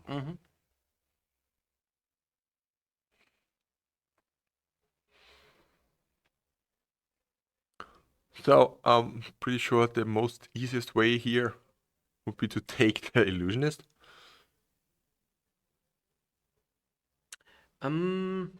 This hand is pretty It's pretty good. stacked, yeah. Pretty good, actually. Either you lose to the combo or you lose to removal with Stoneforge. The best thing that Timo is going for him is on the battlefield, I think. The wastelands. On the Tundra. On the Chandra. Yeah. So take the Illusionist. That's the only thing that they really can play. You can And then play wait the Stoneforge. Tundra. I could see Stoneforge actually because he wouldn't play Illusionist just Yeah, that's true. on the second turn. He would, however, play maybe a Stoneforge. Moritz said you can watch finally a little bit of Legacy after working for 10 hours. Yeah, great. We have been working for 12 hours, I think. But we have been watching Legacy the whole day. Yeah. I think for tomorrow I'm getting some kind of headache pills. Yeah. So it took the Stoneforge. I like his pick. I really like the fact that Stoneforge is still playable after all these years. Yeah, it's the best thing that you can do at the moment, probably. But it's not really outstanding. That's in my impression. So he has to sacrifice the Tundra now. Yeah, this is a bad spot. A difficult spot to be in. Would you go no land? Go? Yeah. Seems wrong. Yeah, seems wrong. You just want to. To play the Nomads now. You could play the Nomads, for example, now. Yeah, I think going for Nomads, hoping for another land from the top is the way to go. Yeah. Sure, if they have another removal or something, then it hurts. Yeah, for sure. And the troll being here is also fixes mana. Yeah, all these land cycles from the Lord of the Rings set are pretty much insane. The Legacy Challenge today was won by Grixis Delta with 4 Lauren revealed. Yeah. So is this the next card on the chopping block? No, I don't think so. Actually, I gotta say, I don't hope so. Because I really love the card. It's insane what it can do. No, I think it's just alright. Yeah, and that it doesn't seem too pushed. But it's like always in Delva, it's if a card is fine, then Delva can put it to the extreme. And then maybe it will get banned. Yeah, of course, this could be the case. And that's a little bit unfortunate. But right now we have certainly, like we have to look at the meta game share, but we have, I think, overwhelming amount of shadow in our meta. Oh game. yeah. So this is still most likely the deck of the weekend. Ooh, oh yeah, that's great. Reanimating a troll. After Wastelanding the Tundra is a really strong play here. It can get only sorted, and Secret has to top deck a white land. Ponder is good. I like it. Do we find a land? Yeah, White Plains. Mm-hmm. Plains is good. It's perfect. Then he has the sword open. Ah, it's Tundra. Oh, okay. Sorting the troll. Getting all the life back that he lost. Yeah. And attack. For 1. So next turn he could theoretically combo. But yeah. But Timo has a force. Yeah, he just has, 5 cards you don't want to just combo. Nah, you need some kind of protection actually. Oh, the second wasteland. Ooh, that's pretty strong. But the problem is, yeah, Timo still on 15 life. So no shadow here. No threat, only interaction spells. And an Urza Saga. That's great. That's great for Secret. He tries to go for the Illusionist. Yeah, you could just force something, If it's a force, it's 2 for 1. Yeah, it's Fine. a 2 for 1. Yeah, it's fine. Okay, it The crystal resolves. solves. Interesting. Maybe he has some kind of surgical effect. He goes for one of those mills. Would be interesting. Okay, again. Another. Ooh, strong. Does he? Really strong here. Maybe he has a force but no blue card. That could be the case. Maybe as a surgical. Yeah, maybe as a surgical.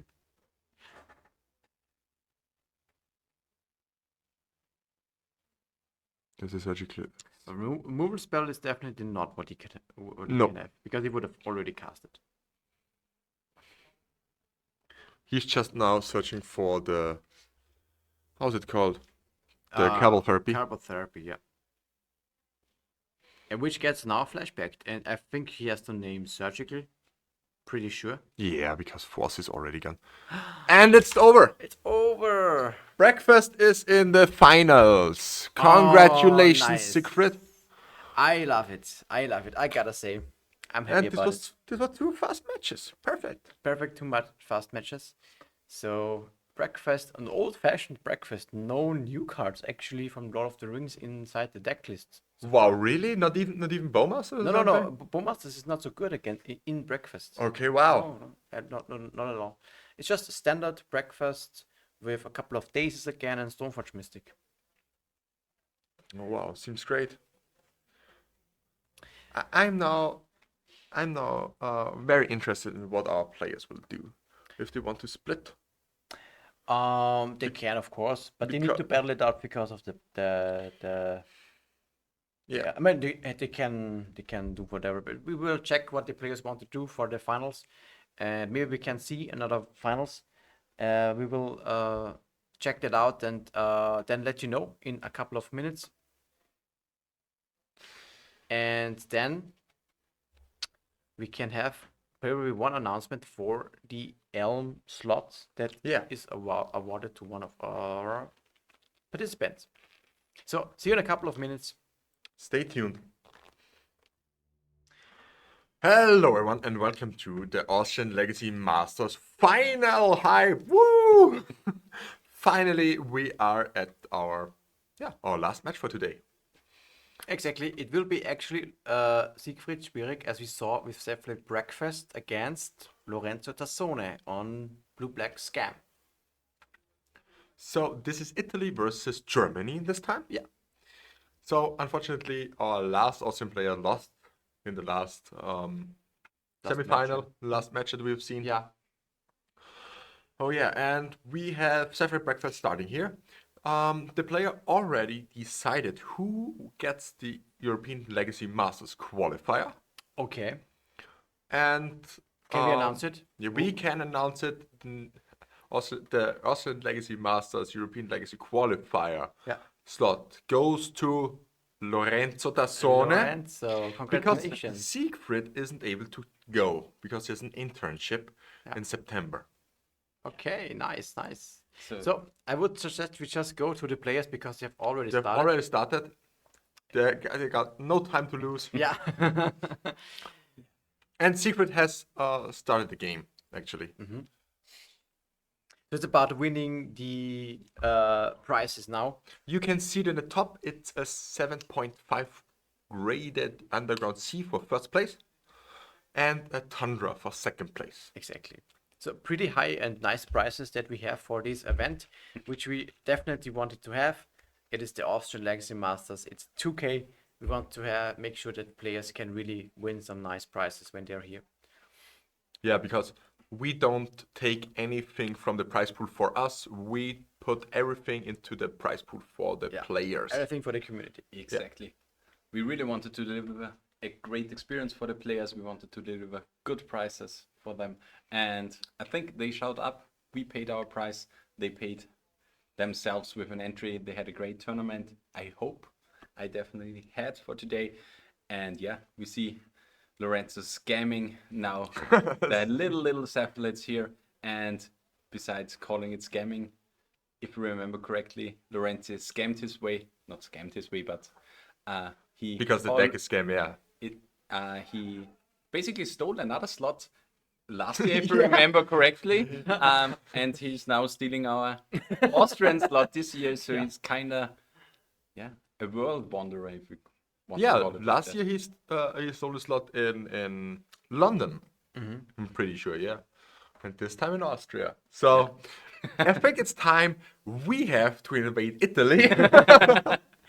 I mean, it's a little bit on the edge to say this as an Austrian. But we didn't invade the Italian guys, they helped us. But enough with history. Let's get back to Magic. And yeah, we see here some cards being casted, some forces being committed, and yeah, Yeah, the force was on the reanimate. yeah, to protect his pieces. And we see here the good old value mode on the side of Tassa's Oracle as Is it it was really- designed. Is it really good? It's I mean- fine because Lorenzo doesn't have any swords or endings, so If it gets killed, it just goes in the graveyard. Yeah. Ah, okay, and, I get it. you still can return it in afterwards. Yeah, and he has the Capital Therapy in hand, so he has the Cephalid, can double discard Lorenzo on the next turn. So Oh, that's nice actually. isn't as bad as it seems.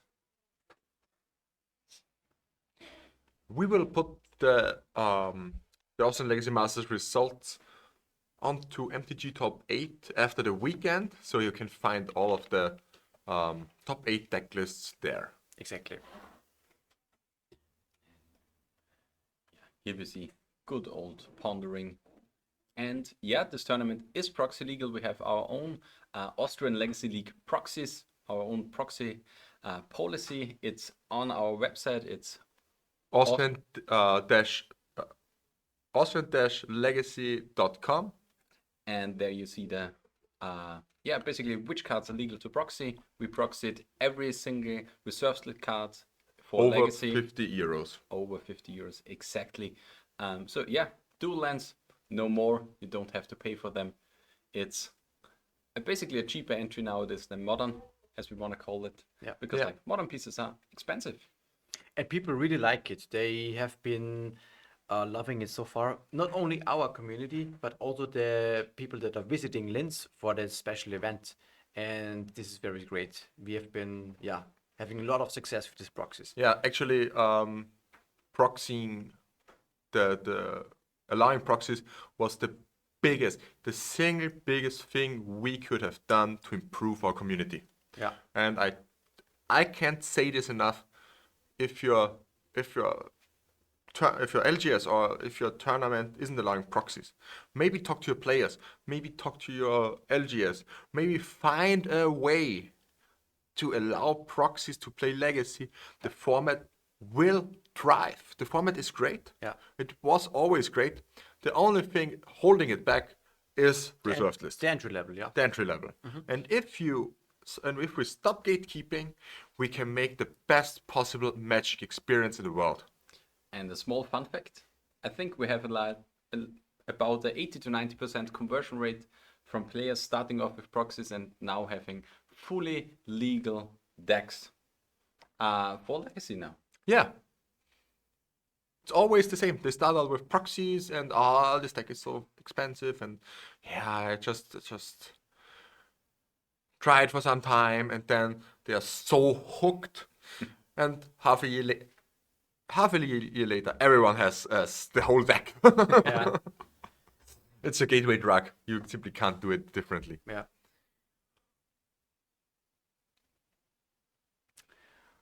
What do you take here? Do you flashback?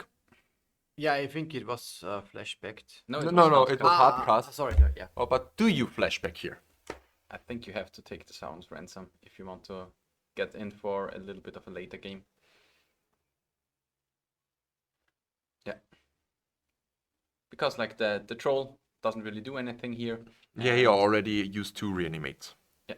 I don't think It's he will- unlikely that he will come back. Yeah. It's just a cycle at this point. Or another land.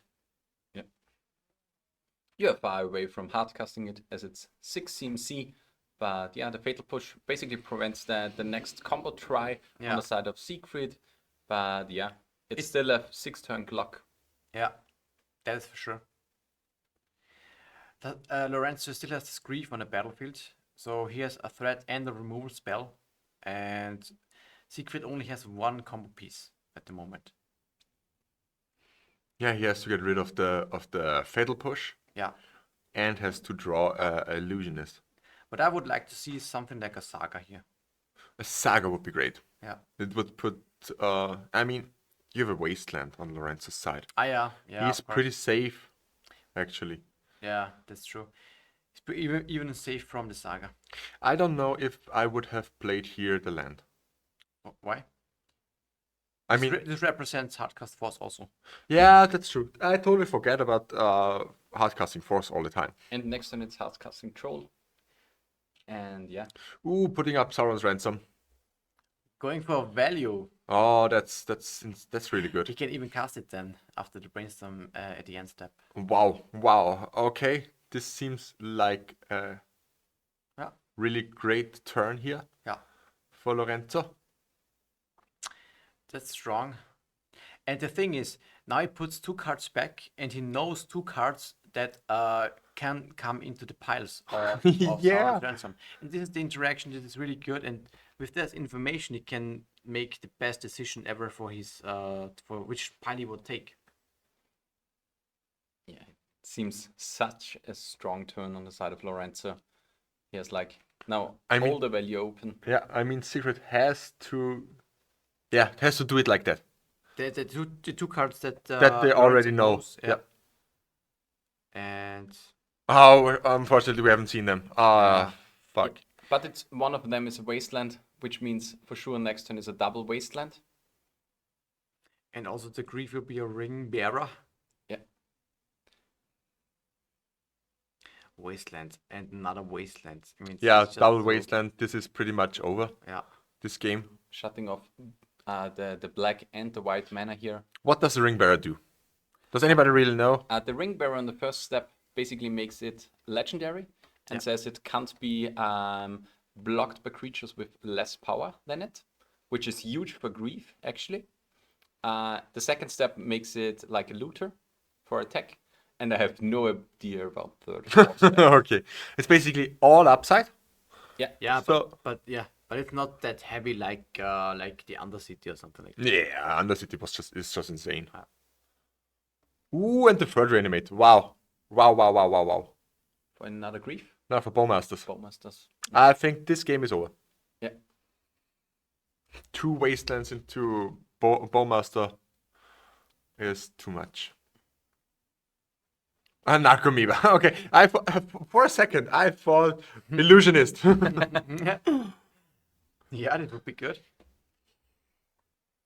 There's force and blue card in hand from Lorenzo also. Yeah, we now have the solution for the third and the fourth trigger of the card. If blocked, the blocked will be sacked at the end of the combat, and with the fourth, you drain when you hit your opponent.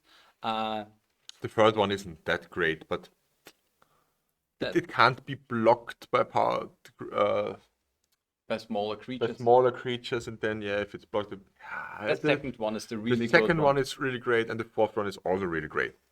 The drain Yeah. 3 on a hit is great. And this is the game for Lorenzo. He also had the wasteland for the Saga that Secret had on his last turn. So it's pretty convincing. It's basically everything.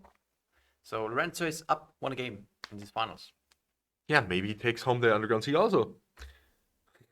Why not? I mean, he's Italian, the Underground Sea is Italian. It all makes sense. It all comes together in the end. but I think we have a different Underground Sea actually. No, it's You take it? Okay. Because the store owner asked us if we wanted to give out a little bit of a worse condition, but revised one. okay. But I talked with him. We have the Yeah. Italian 7.5 Okay. MKM grading, not card mark, MKM grading. MKM grading. No, it's called card market grading, but Okay. It's MKM. it's MKM. Yeah. It's not x.com, it's twitter.com. Yeah. Because rebranding simply doesn't work. yeah. But yeah, just asking a little bit about the sideboarding. actually- What do you want to bring in and scam? We can have a look at the deck lists. That's one of the harder things to do. Because we have them on our phone. We have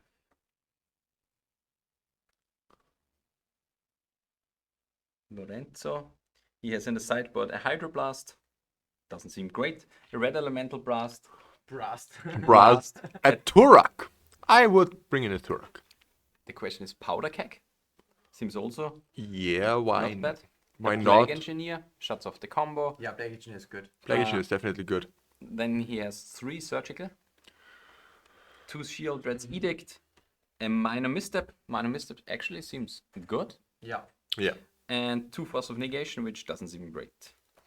No, but Minor Misstep seems good, yeah. Also Edict and the Surgicals for sure. I mean, Secret is on the Orm's Chant plan, as far as I recall. Yeah, there's a 2-off in the deck. Okay. It's not.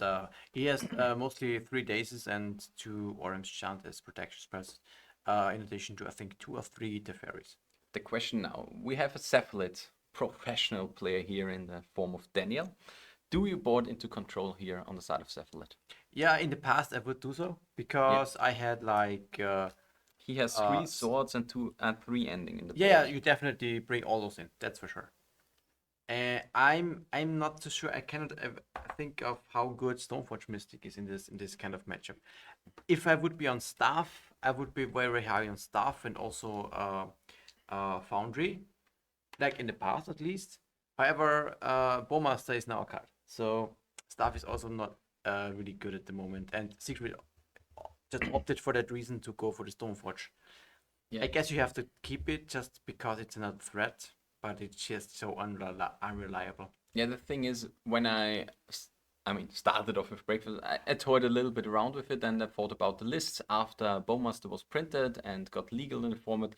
And basically you have 3 support options for the deck. One of those is Stuff, one of those is Baleful Strix, and the third one basically is Stoneforge Mystic.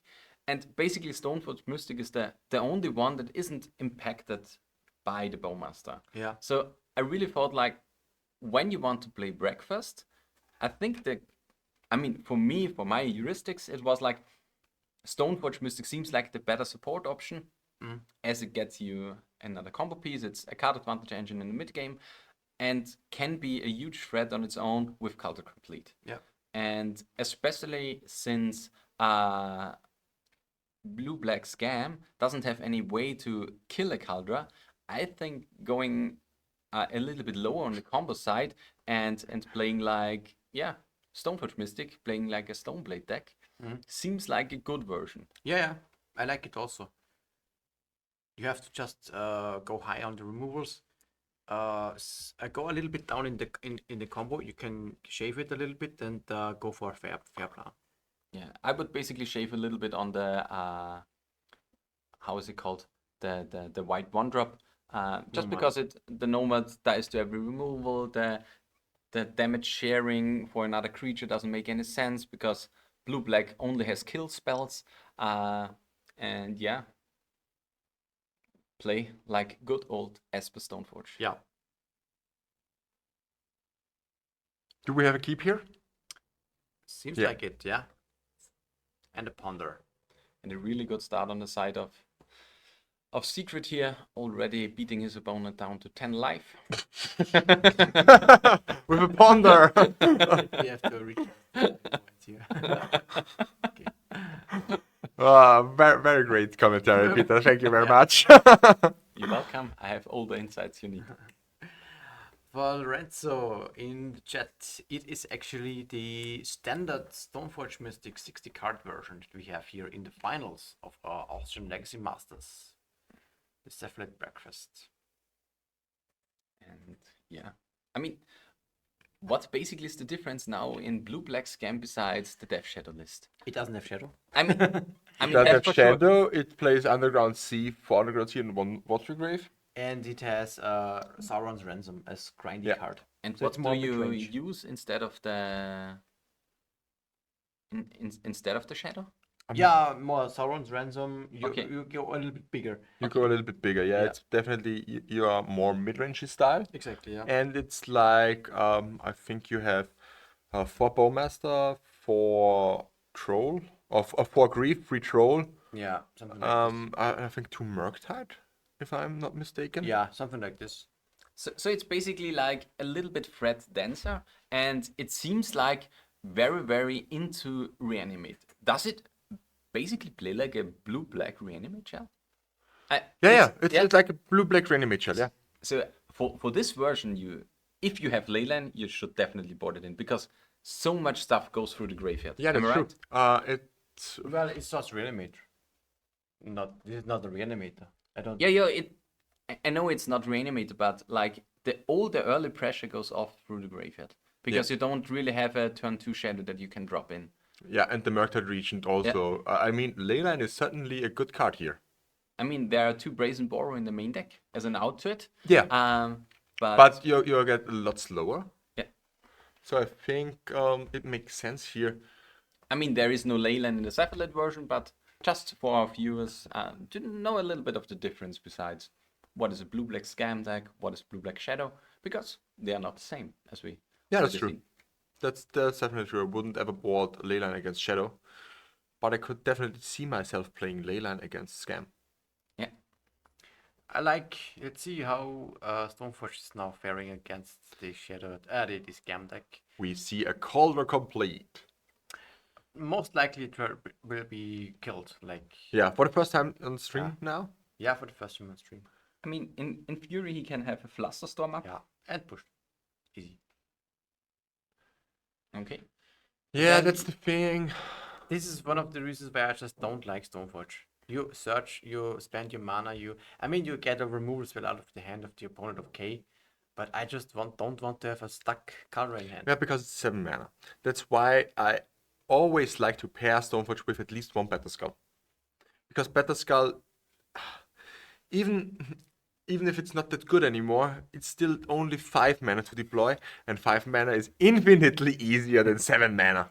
And one thing is, even if it doesn't play it in the main deck, it seems like a good sideboard card if you go for the slower plan. If you board into like a Stoneblade with a lot of removal and stuff like that, it seems like a fine choice to me. Yeah, and the good thing about how's it called Batterskull is you can always do the old Batterskull trick, like activating Stoneforge and then bouncing your Batterskull. Yeah. It's always the best thing to do. But yeah, maybe he uses the Caldra as an additional card with a Brainstorm. So, but And a Value Oracle. Another value oracle. Oh, you see one surgical here. I think he wants to put both down. Really? Wow. Okay. I mean, yeah, for sure. Why does he want surgical?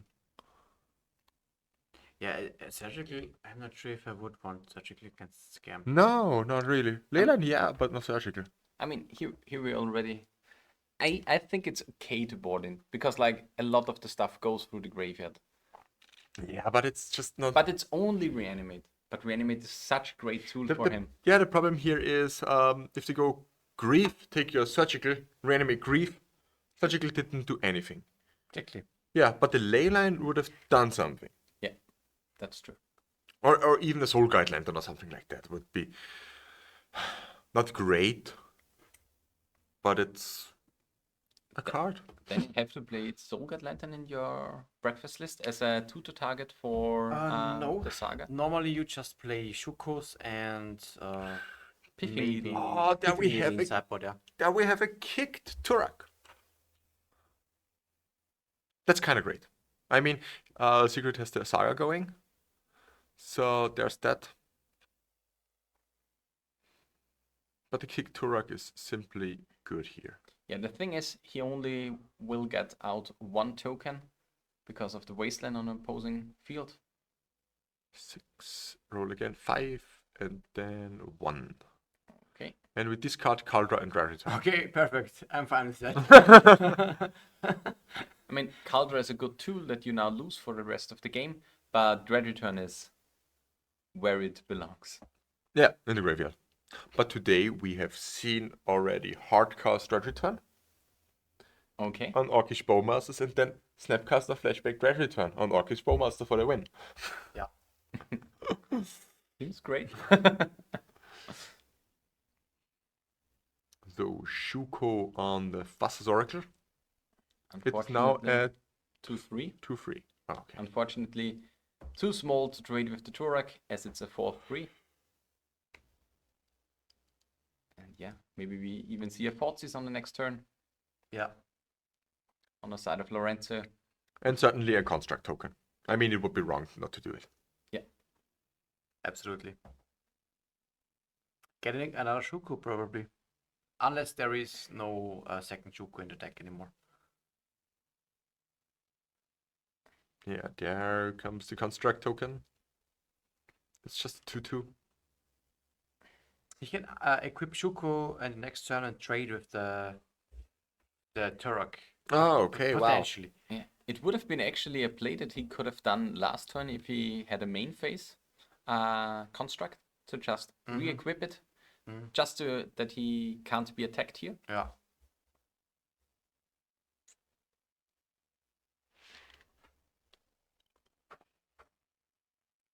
Let's see if it's going down to... Okay, 14.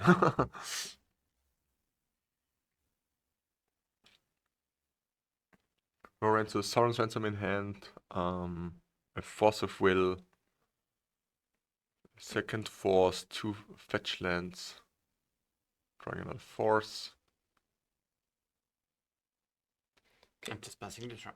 Just prioritizing having any options left in hand with protection, with an additional Force of Will, having kept the 2 fetch lands on top, which guarantees him the 4th land drop for the next turn.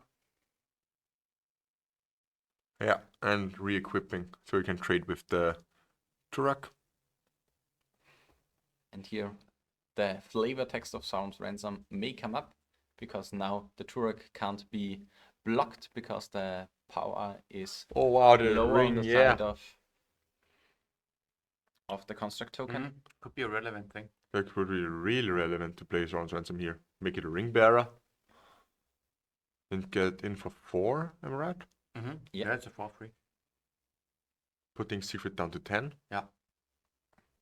Would be still up with the clock, because both get in for 4 damage each turn. Okay, secret is attacking right now. Just taking the 3. Yeah. Re-equipping, and now you go Soren's Ransom end of turn. Secret has 2 Swords of Plowshares in hand. Which are unable to hit the sideboard card here. Oh wow, Turok is so insane. And here we have, again, 1 card known on the side of Lorenzo. There is 1 fetch land that he knows about, the Yeah, the Polluted Polluted Delta. Yeah, ring lands, I think, says greater power, yeah? Or Greater Power. Yeah. I'm not sure. I mean, flavor-wise, it would actually makes more sense, because the Hobbit had the ring, and they can escape the greater creatures. Ooh, and putting Soren's Ransom on top so you can do it again. Oops, I did it again. Oops, I did it again. Ah. Can't be blocked by creatures Greater Power. With Yeah. greater power, yeah, okay. Makes flavor-wise way more sense. Because, like, as I thought, it's a Hobbit. He can evade the great dragons and stuff like that in the movie. You know, they're taking the hobbits to Bologna. Do you want to play Frodo? No, not really. I don't think Frodo is good. Maybe Samwise. Samwise Or really is yeah. a nice card. Yeah. And Judge. Judge Call. Oh, okay. What was happening? Yeah, He played a brainstorm. he with played the a tower. brainstorm with the Soren's Ransom. He has seen 3 cards of those. It's the 3rd warning. Now it's match cards. Finals are completed. No. Yeah, with new cards, these things can happen.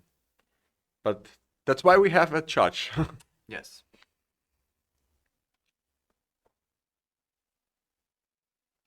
It seems now so hard for Siegfried. Does he have any answer for the opposing threat? I don't think so. Take grief and surgical. Okay. This hand is stacked. This hand is so stacked. It's insane. So amazing, yeah. It's an instant speed expressive iteration. Oh, wow. but for 1 mana more. So Trigger. I'm loot. a fan of this ransom card. loot, yeah. The next card you need to get. Building breakfast is ransom. I get it. Yeah, ransom is just. I mean, if you played in Legacy or any other format with Looter Scooter, it was like Loot the scooter. was a great card. Yeah, but I really loved the Loot Scooter was like A Smuggler's Copter. Smuggler's Copter, yeah. Yeah. Smuggler's Copter. I mean, it was basically a mainstay in Strawberry Shortcake. Sword in the Grief. And now getting to this card. The ending. I would simply take the ending because, Yeah, take. yeah, Sure. for sure. I There's mean, not much going on in the Hand of Secret. No, not. I mean, if you have seen Lorenzo's hand, yeah, the problem is like Secret tries to play a little bit of control here, but Lorenzo found the one thing in his deck that is not being able to be controlled on the side of Secret, Yeah. outside of having like big constructs that can block it. So yeah, and the Narcomoeba. Oh, that can block this thing. Yeah, but not favorably. Nah, not favorite. Definitely not. I think he missed one counter on the Turok because the ending was discarded. Yeah, Yeah. that's true.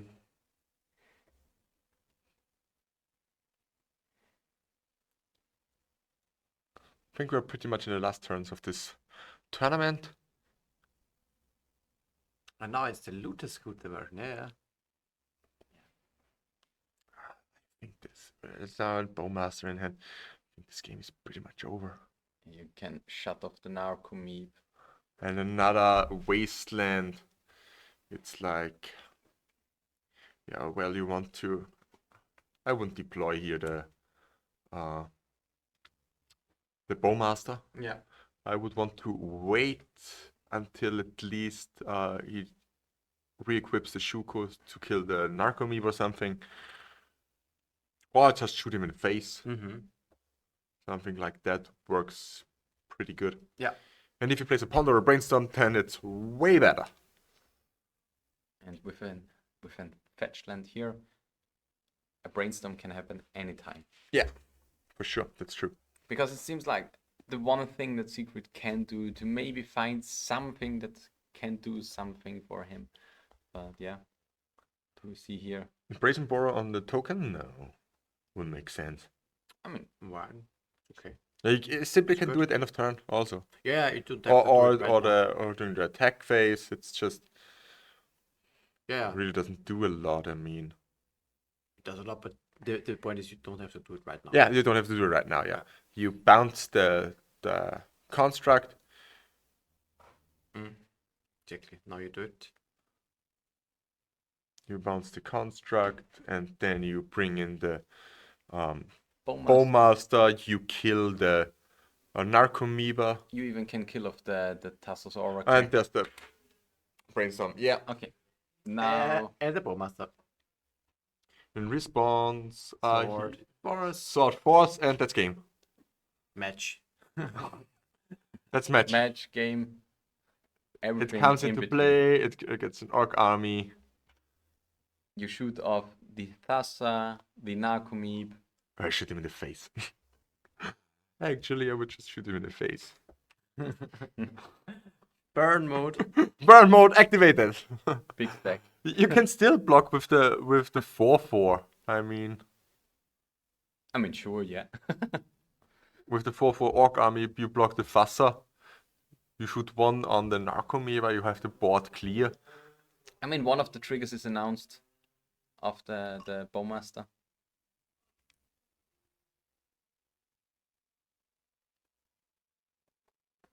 Now we have the triggers announced.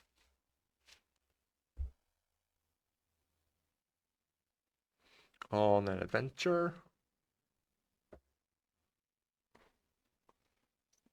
Okay, stack resolving. It's kind of hard. Okay, 4 damage to the face. Okay, it's 4 damage to the face. Well, yeah. Contact token. will be bounced. Going on an adventure, blocking the Fassa most likely. With the Orc army. Yeah, the orc should. No, the orc was forced. Protected with the force. Yeah. What is going to happen now? Fetches goes down to 1. Maybe another. Lorenzo's sword. already looking at the clock. Time to win, guys. And I'm going upwards for a nice picture. This is the Yeah. So we have the conclusion of the tournament. exactly. Do you want to keep like 2-3 minutes when we talk about Sure. what happened here? I think this was pretty convincing, to be Yeah. honest. The scam deck has a lot of tools on up its sleeve to beat on breakfast. I'm sad that it was like that, but of course, this is the thing why I think breakfast has a hard time if you take it like in the standard configuration that you have it, and we just saw it also in this game. I don't think there was a big spot other than getting lucky with the combo. Yeah. That Secret cannot really develop a plan B. Yeah. There's Wasteland involved. There's Bowmasters involved. The Stoneforge Mystic just dying. So there's not very much that you can do except for going for lucky hits, and therefore Lorenzo just won. To come back to the main question we had all of the day and yesterday, and for sure tomorrow, is like, who's the beatdown here? And here we saw like basically Blue Black Scam has all the late game. It has all the tools. It has Sauron's Ransom, which is basically really, really strong here.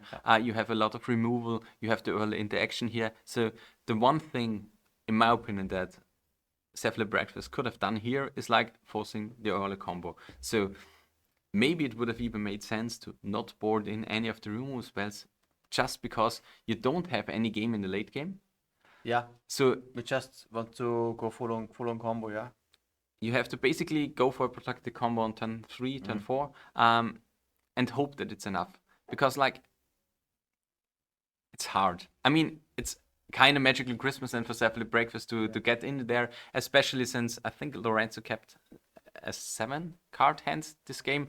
And whenever you play against a Grief package, when your opponent keeps 7 cards, you're almost tilted away because it's like so essential and strong if they go for the griefing or have the early interaction for the hand pieces. And if you want to sculpt your combo deck to get in the combo, I mean, for Cephalid Breakfast, it's a 2-card combo. It's very easy to sculpt it, but you still have to keep the mana up and stuff like that. Yeah, it's very hard.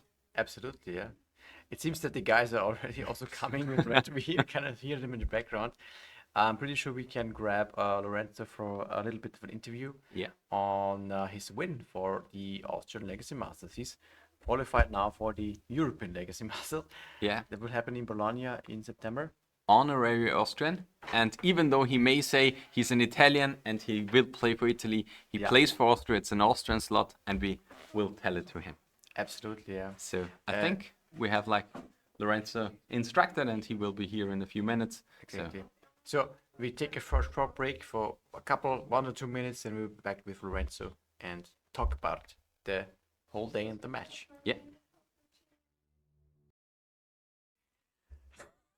We're back. Here is Lorenzo for you guys. It's invisible.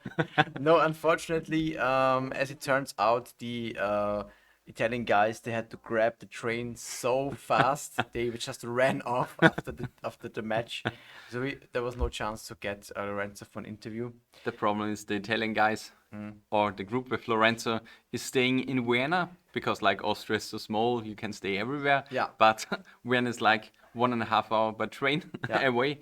So they had to go back. I mean, it's traditional for a lot of tournament grinders. And I think we can say Lorenzo is one of them, that they have pretty much booked at the evening of a tournament, always a train, a flight or something like that. We have it like on the, not on the Proto, but Grand Prix, a lot of times where, Exactly, yeah. the guys have to drop in the top 8 and really hope that they can split the prizes because they have to go home.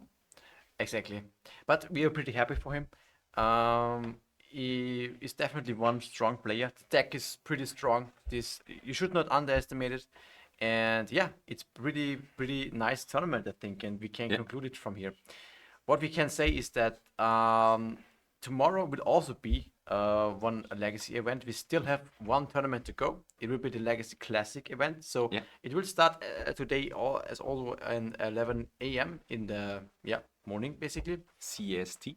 Exactly. So make sure to tune in also tomorrow for that. For more Legacy, as it is More the Legacy. Austrian Legacy Masters, and this is the whole weekend we play Legacy. And a small thing that we have to ask the chat. If you shortly can see into Twitch, we can raid another Legacy streamer just to give all our audience a new home, basically, for the evening, because we have to drop out also for today. We have a community center planned with hopefully traditional Austrian food at our judge's home. So yeah. We will make sure to rate somebody. So see you tomorrow. Have a great evening, and happy to have you on stream. Bye. Bye. See you tomorrow.